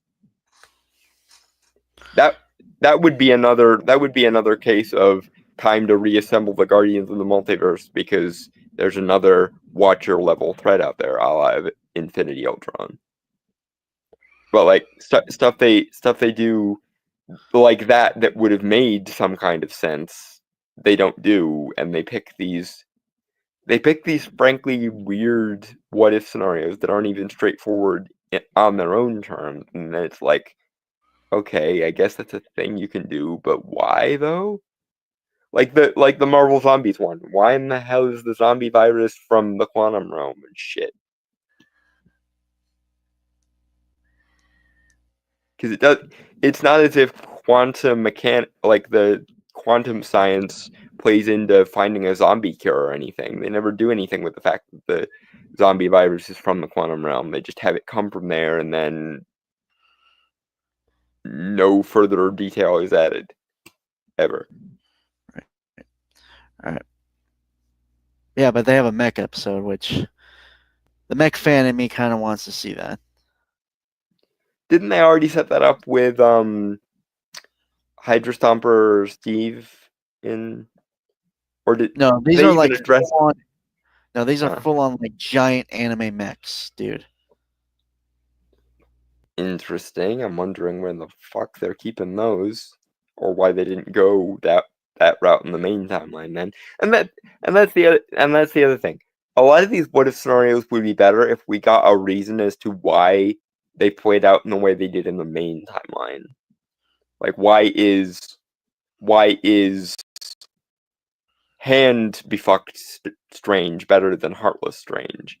Which I guess they kind of tried to do by making him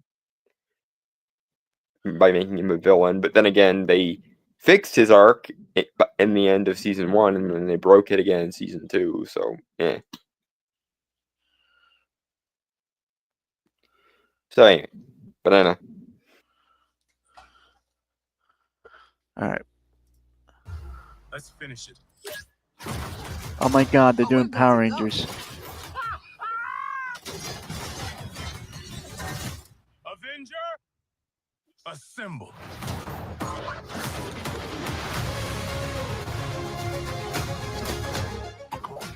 I sort of feel like Sam is here just to force the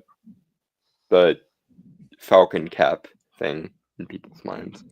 Also, Red Guardian. They might also be doing Thunderbolts promotion effectively with this too. I suspect that won't do much because I don't really expect many people to. And I don't want to be a dick, but Agatha all along was the very last announced project that I give a shit about, and now we're in this area where they could have easily made me give a shit about some of these projects if they thought about it for more than 5 minutes, but they don't appear to have. So I will probably be tapping out of this until as and when they announce another project that I actually am inclined to give a fuck about. Or they fucking realize what they did wrong with Tony Doom and do a proper fucking Doctor Doom. It annoys me that the freaking Roger Corman version of the Fantastic Four is still the best Doom we've gotten in live action so far. Like, because they're gonna combine Sorcerer Supreme Tony Stark with infamous Iron Man instead of doing a proper Doom again. And it's like, why can you not just do Doom? It's not that hard. Moving on, though. All right.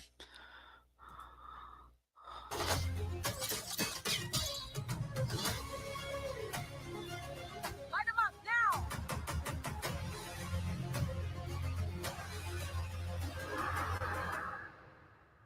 This is where your story ends.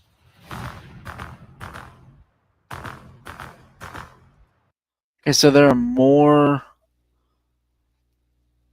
Watchers, which they might be the new threat, maybe. Yeah, maybe some other Watchers found out that Uatu meddled and now they're pissed. Because that usually is what happens when the Watcher doesn't stick to what it says on the tin. You're allowed to watch, but you're not allowed to interfere.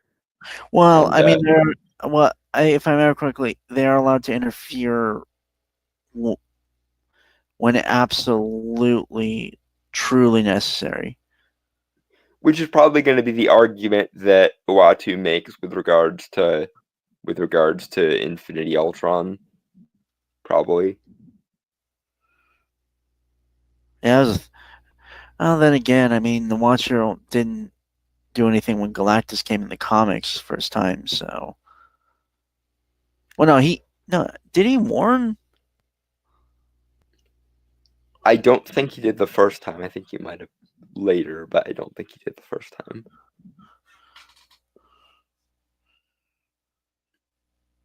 Because I don't remember who warns them in the first Galactus story. Because I remember it was Adam Warlock who warned Strange in the Infinity Saga, but I don't fucking remember who warned Earth at large about Galactus. Well, no, it was a Fantastic Four. Because that's when Galactus was introduced. I'm fairly certain it was the Watcher. Like, he was on the cover. Okay, so maybe I was wrong.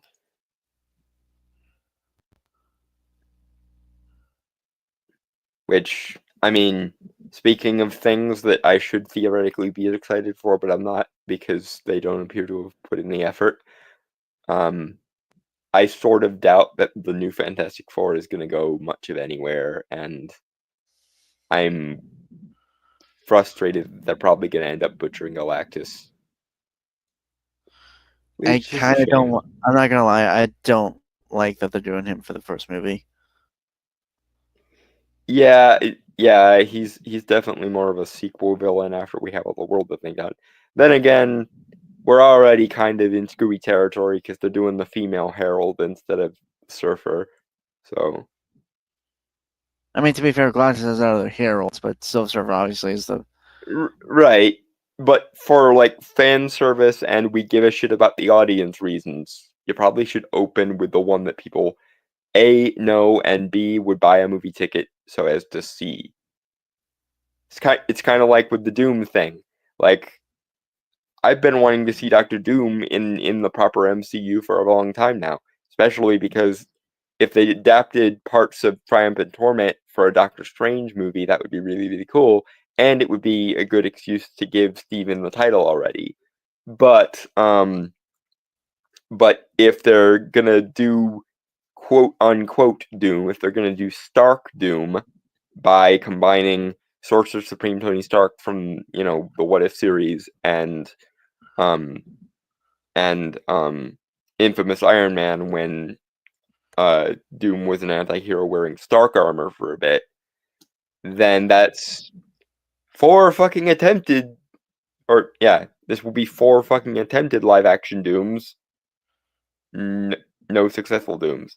And the one that's the most successful is still going to be the Roger Corman one that was made for literal, like, couch change. It's kind of baffling to me that it's been like 30 or 40 years, and yet the reigning champion of Fantastic Four adaptations is still Roger Corman.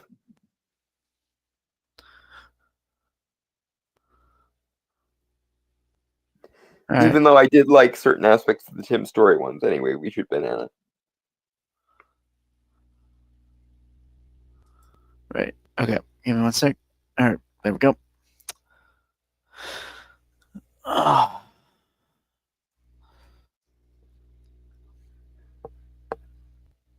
Banana. With some mysteries, the only answer is what if.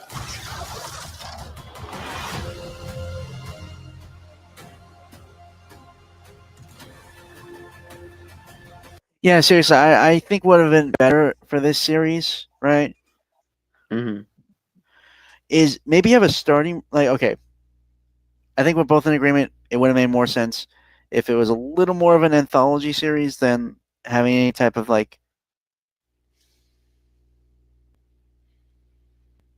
Right. I mean, I don't get me wrong. I do like the crossover a bit, but I feel like there's a lot more you could do if you have an anthology series, mainly because it would be a superhero anthology series, which is something we've never really gotten before in terms of media. And I mean, even during the crossover, it was basically Supreme Strange doing all the work because he was the only one that could really counter the But Infinity Stone's cosmic power. right, but my point, what I was gonna say was, okay, given with how anthology series work, right? Mm. What I think would have been interesting is if we get multiple directors, famous, not famous, creative people, right? So something like Black Mirror or Guillermo del Toro's Cabinet of Curiosities. Yeah, like some of the great anthology series. Hell, even Tales from the Crypt. Yeah, they did rotate the directors, didn't they? But my point Forgot being, that. what if was a full-on anthology series that did tackle the concept of what if, but more so in what if you gave either like this property or this story or whatever to a director, to a creative, and let them go wild with it. It would also be a good way to shop around for directors or shop around for who would best fit certain IPs. Maybe it's just me. Maybe it could be a blend of mediums, not just animation for this. You know, you could do live action. You could do no. The problem is I'm not sure you could do that on scale with the reason animation works for What If is because it allows them to do self-contained versions of the movies without breaking the CGI budget. That's Oh, fair. hell. Yeah, that's fair. But yeah, I legitimately do think it would have worked better if nothing else. Like my idea how it could work, right? Mhm. You basically give like a log line, which is like just like about a sentence or two of a pitch for the episode, and Essentially have the Watcher act as Rod Serling and then do the Twilight Zone. yes, thank you, a superhero version of the Twilight Zone, which actually sounds fucking cool. Mm-hmm. Which I think that's what they were. Yeah, that's what they're trying to do with What If. But again, the problem is because they don't actually follow like logical inference structure with the What Ifs, and we don't get to see this domino affects that domino affects that domino affects that domino. It basically just becomes the writers do whatever they think the audience would like the most instead of let me explain to you how this is different from the main timeline and why that makes sense. Yeah. Sorry. But yeah, banana. Maybe it's time that we called in some help. I am Storm, Goddess of Thunder. What? They have Storm in here, who is wielding Mjolnir. Well, fuck me. Don't blow your load on the whole mutant thing or anything, guys. You're probably just gonna confuse the shit out of all the normies at that point. Fuck the normies. Don't get me wrong. The idea of Storm having Mjolnir is very, very awesome, and in fact, I wish it had passed to her instead of Jane Foster. But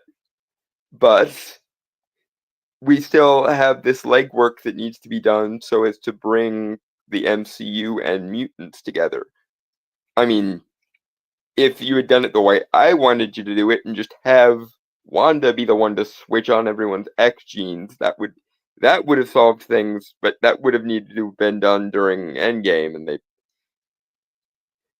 like item number 5702 as to things you could have done in Endgame that would have made better setup for the future.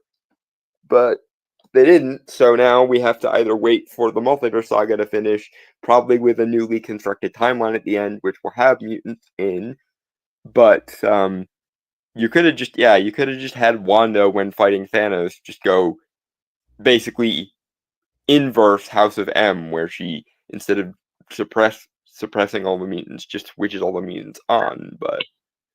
But that would have made too much sense. Or you even could have had mutants being switched on as a byproduct of the energy surges from the gauntlet when Tony, does his big hero moment.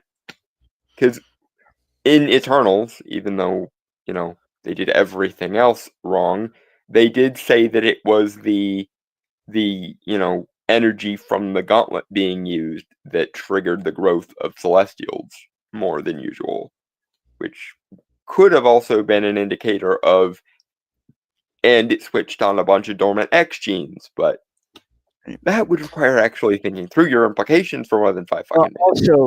Also, you could have foreshadowed mutants if you didn't have the Eternals be fucking robots, because deviants originally are mutant Eternals. Yeah. Why the fuck they changed it? I have no idea. Because they did literally everything wrong with Eternals. No, everything from floor to I- ceiling. I get that, but I am legitimately curious. What was their thought process to turn the Eternals from uh, highly accelerated, evolved pre-humans, right? Into the celestial equivalent of Alexa, basically. Yeah, so it's just like I want it. I almost want to be a fly on the wall when that was being decided in that writers' room. Yeah, the work. This is the thing. Not only are our ideas easy to do, but they actually make infinitely more sense than what they actually did do. You know, talk about the Eternals being experiments by the Celestials in the same way that the Inhumans were experimented on by the Kree, and then explain that there's a genetic difference, a genetic mutation in the Eternals genome that makes certain Eternals become deviants, and then you could throughout the course of the movie maybe had one of the Eternals who, let's be real here, one of them should have been a doctor over the centuries, and you could have had them go, oh hey, that dormant X gene that makes or that X gene that Or makes I don't know deviance if they be a thing. I don't know if they call it an X gene, mind you, but the maybe mutation would be the best terminology for them. No, they would, especially if they lived alongside humanity for X thousand years, they would have picked up the terms X and Y gene. So, but because that's that's where the X-Men come from. It's not something that Stanley or anybody made up.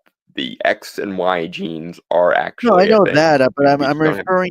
No, I know that. I'm not. Don, I am not that stupid. I am aware of X and Y chromosomes and the genes. I am aware of that. What I mean is, though, given the terminology of the X gene in terms of the Marvel Comics universe, doesn't that originate from Charles Xavier? No, not that I'm aware of. It's just something anomalous about the X gene in specific people, i.e., it's literally an X gene that's mutated for some reason. I don't think they call it an X gene because Xavier has an X in his name. Or he was the one to discover it. I might be misremembering that, To but the best of my recollection, no, he was not the first person to discover it. either way, But point being, you could have easily had a scene where one of the Eternals, who was for whatever reason a doctor over the centuries, which would make sense, there would be one. probably Cersei. Not They gonna lie, they Cersei they would would make sense. they would go and either in the movie at some point or in a post-credit scene say, "Hey, you know that X gene that turns that certain Eternals become deviants by? It's in humans, but it's dormant.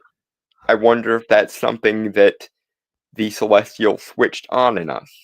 And then boom, you get your X-Men set up in the door, and then later you have the again, you could very easily use the same setup of the energy surges from the gauntlet, switch the X gene on in the same way that it wakes up the Celestials or creates more Celestials. Which again would have been something that would have been child's play to do if you had properly utilized Endgame as a means to set up other events, or at least had other events in the universe be affected by the events of Endgame enough to actually make a meaningful direction come about as a result of Endgame. Because basically almost everything that's wrong with phases 4 and 5 and probably 6 comes from the fact that they didn't use Endgame as a means to set up the next phase, but basically just used it to be the most bare minimum ending they could get. Right. Next. Okay. So I had seen this recently, and I figured we needed to talk about it. Mhm. The live-action official teaser trailer for How to Train Your Dragon. I'm interested in this, although I'm starting to get that feeling again. I might have to excuse myself to use the bathroom again. God, I hate catching a stomach flu or whatever the hell is making me have to use the bathroom fucking 6 times today. I'll be back.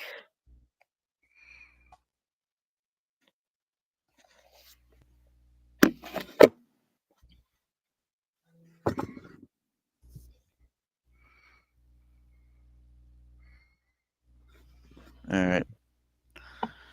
Well, while he's gone, let me.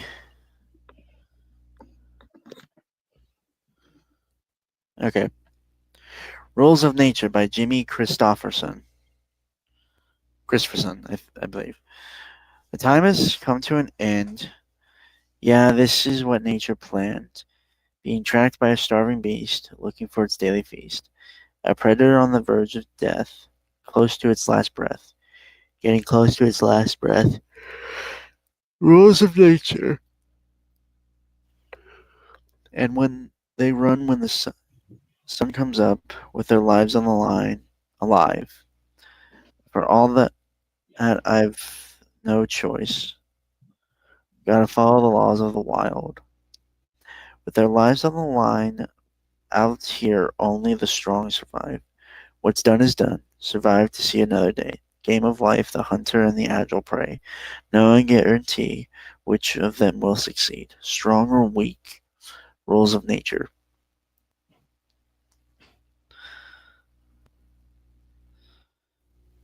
Bullet with Butterfly Wings by Smashing Pumpkins.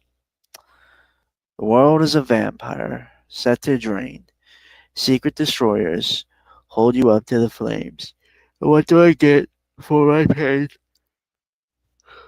Betrayed desires and a piece of the game. Even though I know, I suppose I'll show all my cool and cold, like old Job. Despite all my rage, I am still just a rat in the cage. Despite all my rage, I am still just a rat in the cage. Then somebody will say, what is lost can never be saved. Despite all my rage, I am still just a rat in the cage. Now I'm naked, nothing but an animal, but can you fake it for just one more show? And what do you have I want to change? And what have you got when you feel the same? Even though I know, I suppose I'll show all my cool and cold like old Job. Despite all my rage, I am still just a rat in the cage. Despite all my rage, I am still just a rat in the cage. And someone will say, what is lost can never be saved. Despite all my rage, I am still just a rat in the cage. Tell me I'm the only one. Tell me there's no other one. Jesus was the only son. Yeah, tell me I'm the chosen one. Jesus was the only son for you. Despite all my rage, I am still just a rat in the cage. Despite all my rage, I am still just okay. Moving on. Oh, Guns for Hire by Woodkid. Hold the dice, your turn to roll. Before they fall through your fingers, not a good night to lose control. Right as the earth is unraveling, you play with your blocks until they break. And these walls come tumbling down. Oh, they're tumbling down. You're out of time, make your move. Live or die while the fuse is lit and there's no one turning back. Kiss your perfect day goodbye because the world is on fire. Tuck your innocence goodnight. You sold your friends like guns for hire. Go play with your blocks and now you'll pay with these walls come tumbling down. Oh, they're tumbling down. Resting on a knife, you heavy souls. With all this weight buckling down on you now, don't you drown and float away. Not a good time to lose control.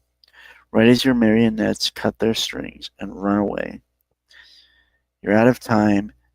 Make your move. Live or die while the fuse is lit and there's no turning back. Kiss your perfect day goodbye because the world is on fire. Tuck your innocence goodnight. Hold your friends like guns for hire. Go play with your blocks, and now you'll pay when these walls come tumbling down. Oh, they're tumbling down. Misfit Toys by Mako and Pusha T. I declare war on anybody standing in the way of what I dream for. How could you ignore the ones that are voiceless, screams from the poor? They're only here to score. I do it for the underground kings that don't need more. I'm kicking down your door. If I wonder why you got a pocket full of green for, it's all about the get back. It's hard to give back while the politicians kick back. They say I'm only brick rap. Well, that's the foundation of this mountain that I live at. I can get you kidnapped. These kids ain't playing with you, acting like you live rap. And all those little mishaps that only happen to you. Misfits, I'm here to fix that. Time to dig up your grave and make you lower your voice. I told you not to play with the misfit toys. We run this gang, getting sick of your noise. You stranded with a bad bunch of misfit toys. Rich get richer while the poor pickpocket. Swipes Maxwell till the cops come knocking. Have or have not, being broke is not an option. Time after time when you got a thing for watches. When you the plug in the socket, and the powers that can't stop it. So obnoxious, borderline toxic. Both sides go to war like a mosh pit. Now let me switch up the optics. Our neighborhoods held us hostage. Some nights we slept in our closets. Gunfights was outside the projects, so you can't blame me for nonsense. I'm here to collect deposits. All else defies the logic. My people need me beside them. Time to dig up your grave and make you lower your voice. I told you not to play with the misfit toys. You're running this gang, getting sick of your noise. You're stranded with a bad bunch of misfit toys. Don't play with the misfits. Come play with the misfits. Don't play with the misfits. Come and play with the misfits. I told you don't play with the misfits. Must be deaf, dumb, and blind. You a triplet. Don't you make me erase your existence? All by my lonely, need no assistance. Any disrespect gets met with a vengeance. Burn down gossip and hidden agendas. We set the tone for all to remember. You rewrite history, the greatest pretenders. Time to dig up your grave, make you lower your voice. I told you not to play with the misfit toys. We run in this gang, getting sick of your noise. You're stranded with a bad bunch of misfit toys. Don't play with the misfits. Come play with the misfits. You're stranded with a bunch of misfit toys. All right.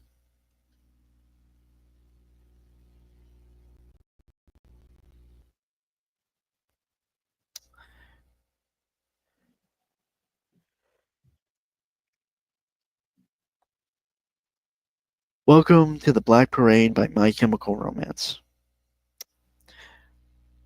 When I was a young boy, my father took me into the city to see a marching band.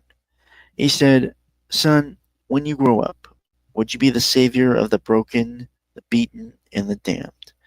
He said, "Will you defeat them, your demons, and all the non-believers, the plans that they have made?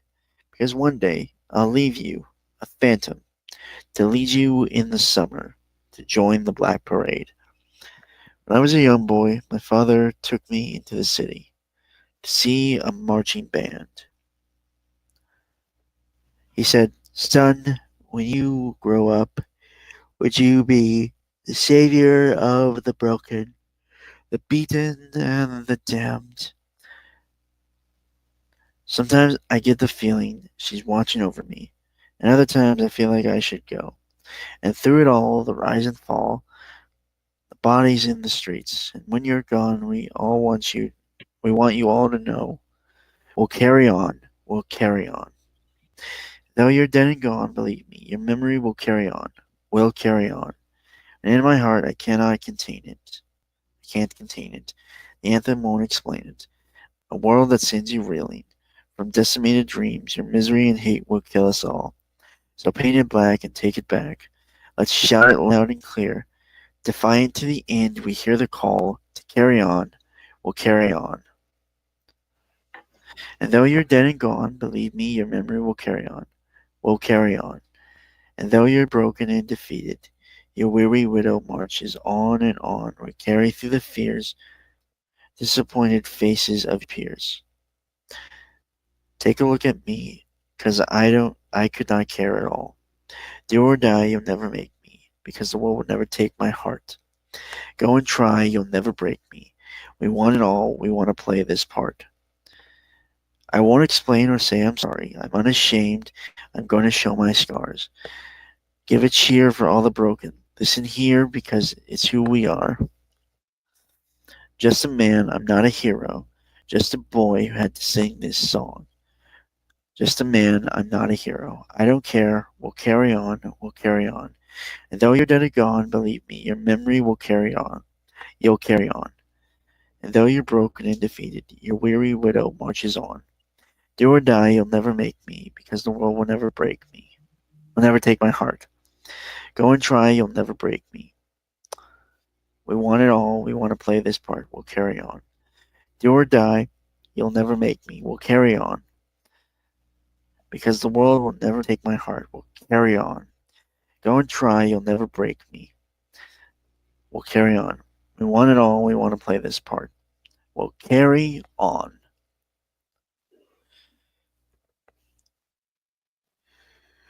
Alright, Sugar Skulls by Envy of the Coast. Actually, I'm back.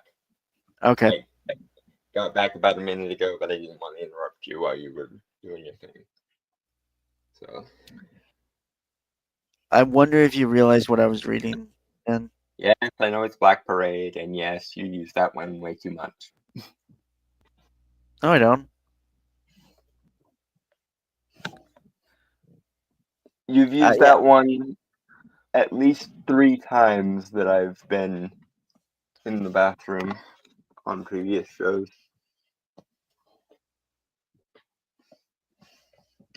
Anyway, next. Yeah, so the official teaser trailer for the live action How to Train Your Dragon, which it is being made by the guy who actually made the original movie, which makes me some.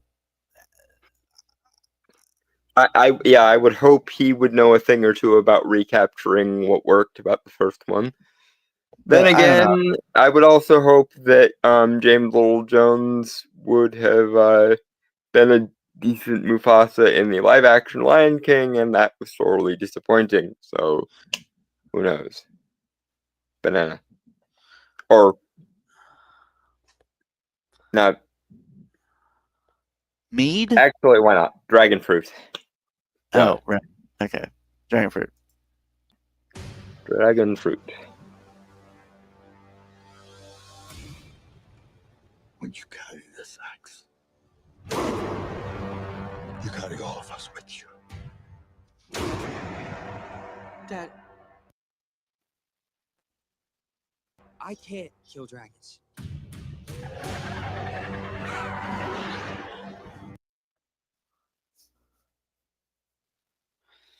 It's weird not hearing the original Hiccup's voice actor's voice, to be fair.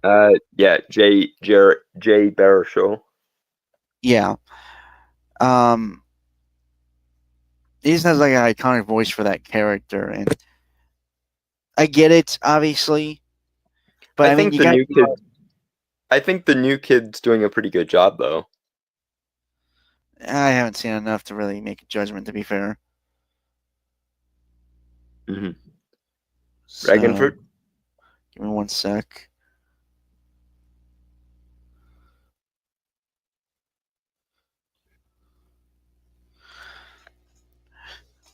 I mean, they got Gerard Butler to play Stoic again, so. I mean, there's that, and then there's also the fact that Jay Baruchel has looked like he's about 15 for the last 20 years. No, he's not in here. No, but what I mean is that he could have easily been the live action Hiccup because he looks still like about 15-year-old. But Eh, then again, I would have also preferred if Stoic was played by somebody a bit bigger. But eh.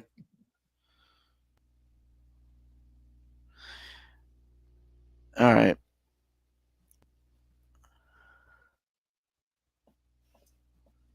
Dragon fruit. Dragon fruit. But you will. You don't like it. You don't like it.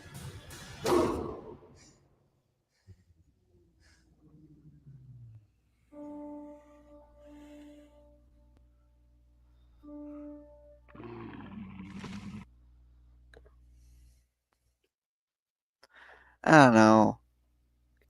It's not bad, but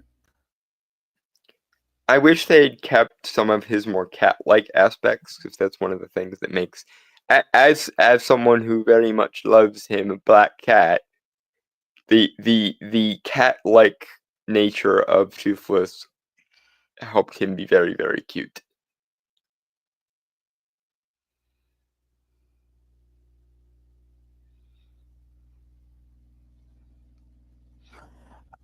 I don't know. It's just something about this. I can't exactly put.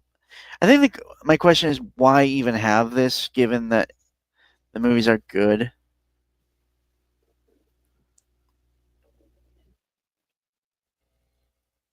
I don't.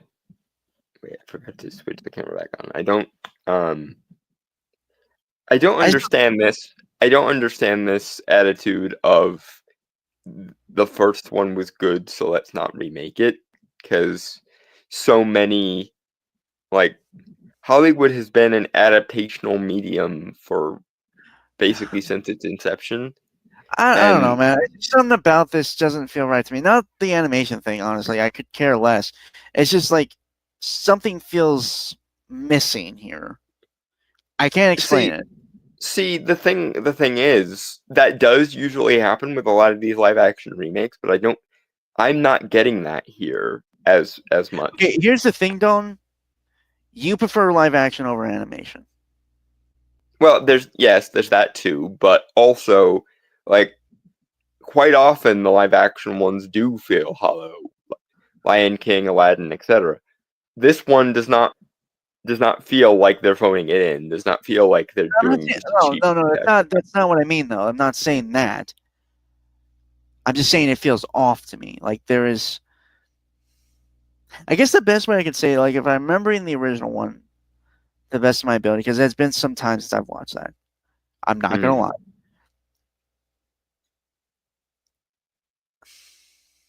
How to best word this? Because I'm just trying to find the words here. How it feels like it's missing a little bit of that grand epicness that the original movie. We're also It's a teaser, which I'm willing to say and accept that. But I don't know. It just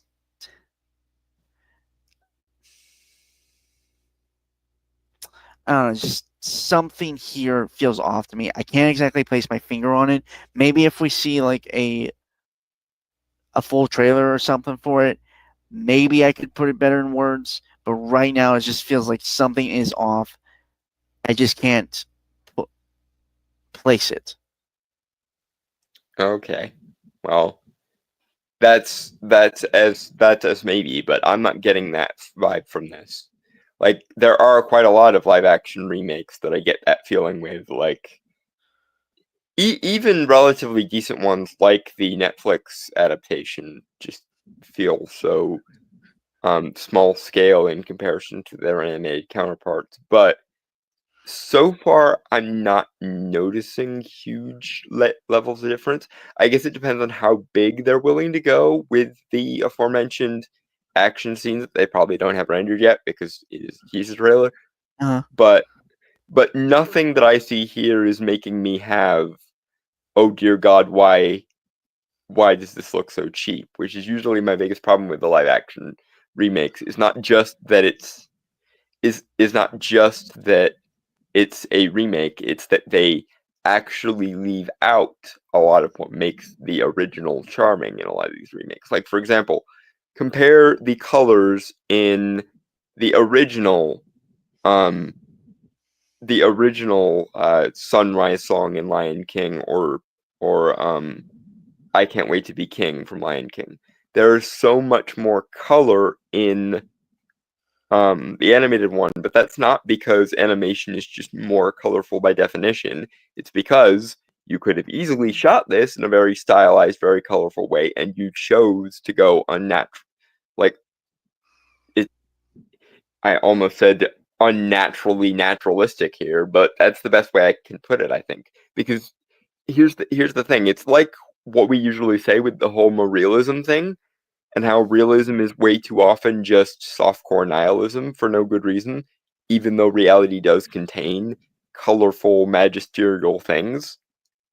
And in a lot of live action remakes, it does have that thing where it's like you're trying so hard to make it look realistic, but in actuality, all you're doing is making it look bland, because reality can contain interesting, colorful, complicated shit. Unless you happen to be a cubicle slave in a big city, in which case it's not that reality sucks, it's that your specific life sucks. And you can't project that onto all of reality just because derp reason. Anyway, Dragon Fruit. I would like to get a better look at Toothless while we're sitting here as well. Because that is, so far, my biggest complaint is I can't really...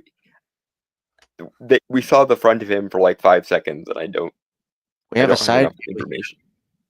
Right, but like one of the things that made Toothless so charming in the original one was the almost like cat-like aspect he had, and I'm curious how they're going to replicate that level of expression and that level of movement in the quasi live action one.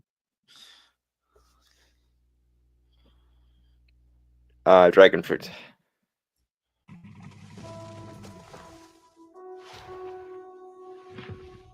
It's okay. I won't hurt you.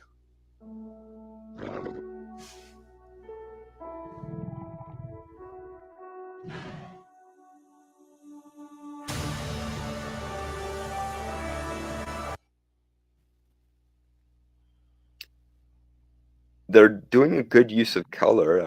I'll give them that.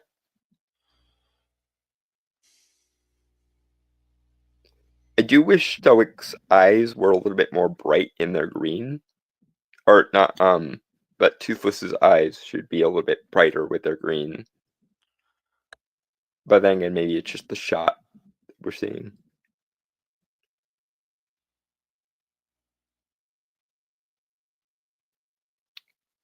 Dragon Fruit?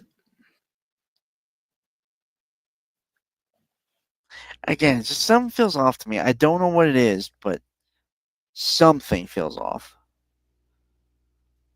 Well, when you figure out what it is, let us know. Because I'm not getting the normal vibe I get when someone does a really cheap live action remake, where it's like we had to scale it down because more realism.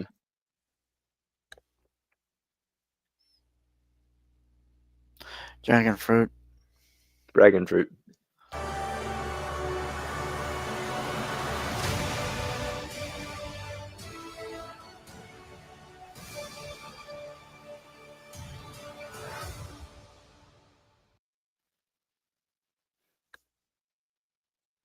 June 13th. I'm also curious if they're gonna do another trilogy then, or if they're just gonna leave this as the one-off. Like, are they gonna do the whole trilogy over again? Because I wouldn't be opposed to that, especially because in the second and third one, a lot of the visuals got more interesting. So I'm curious what they'll do with those.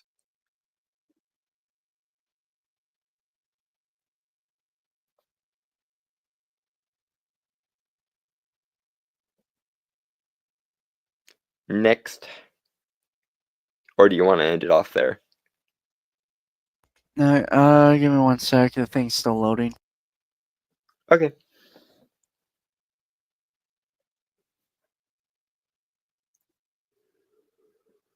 I also just find it weird how we're the opposite roles here.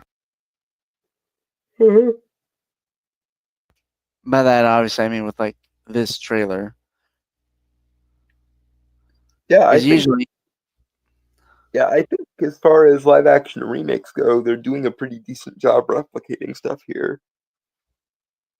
I don't know how far that'll go, and maybe some of the other trailers will give us a better idea, but so Right, far, just- based on what we've seen of it, I like what I'm seeing so far. yeah, it's just normally you're the bitter asshole and I'm the optimist. It happens. We live in occasionally strange times. Right. The same thing happened with me and Eglantine when we were reviewing Agatha.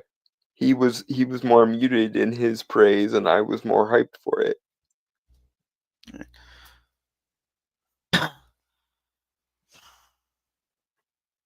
I'm also gonna be interested to see how they replicate the other dragon designs instead of just, Toothless.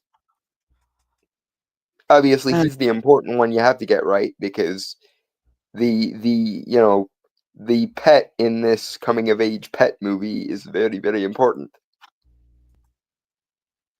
Okay, so it's about 2.5 minutes, but given how we work, and Who also knows? I'm tired and I need shit. I need to do some shit. So should we call it Mm. there then? Just save Yeah, that maybe. next Yeah, week we'll then. save it for next week. Okay. So with that, folks, I want to say goodbye, adios, aloha, auf Wiedersehen, sayonara, peace, cheers, and Shalom and fuck off.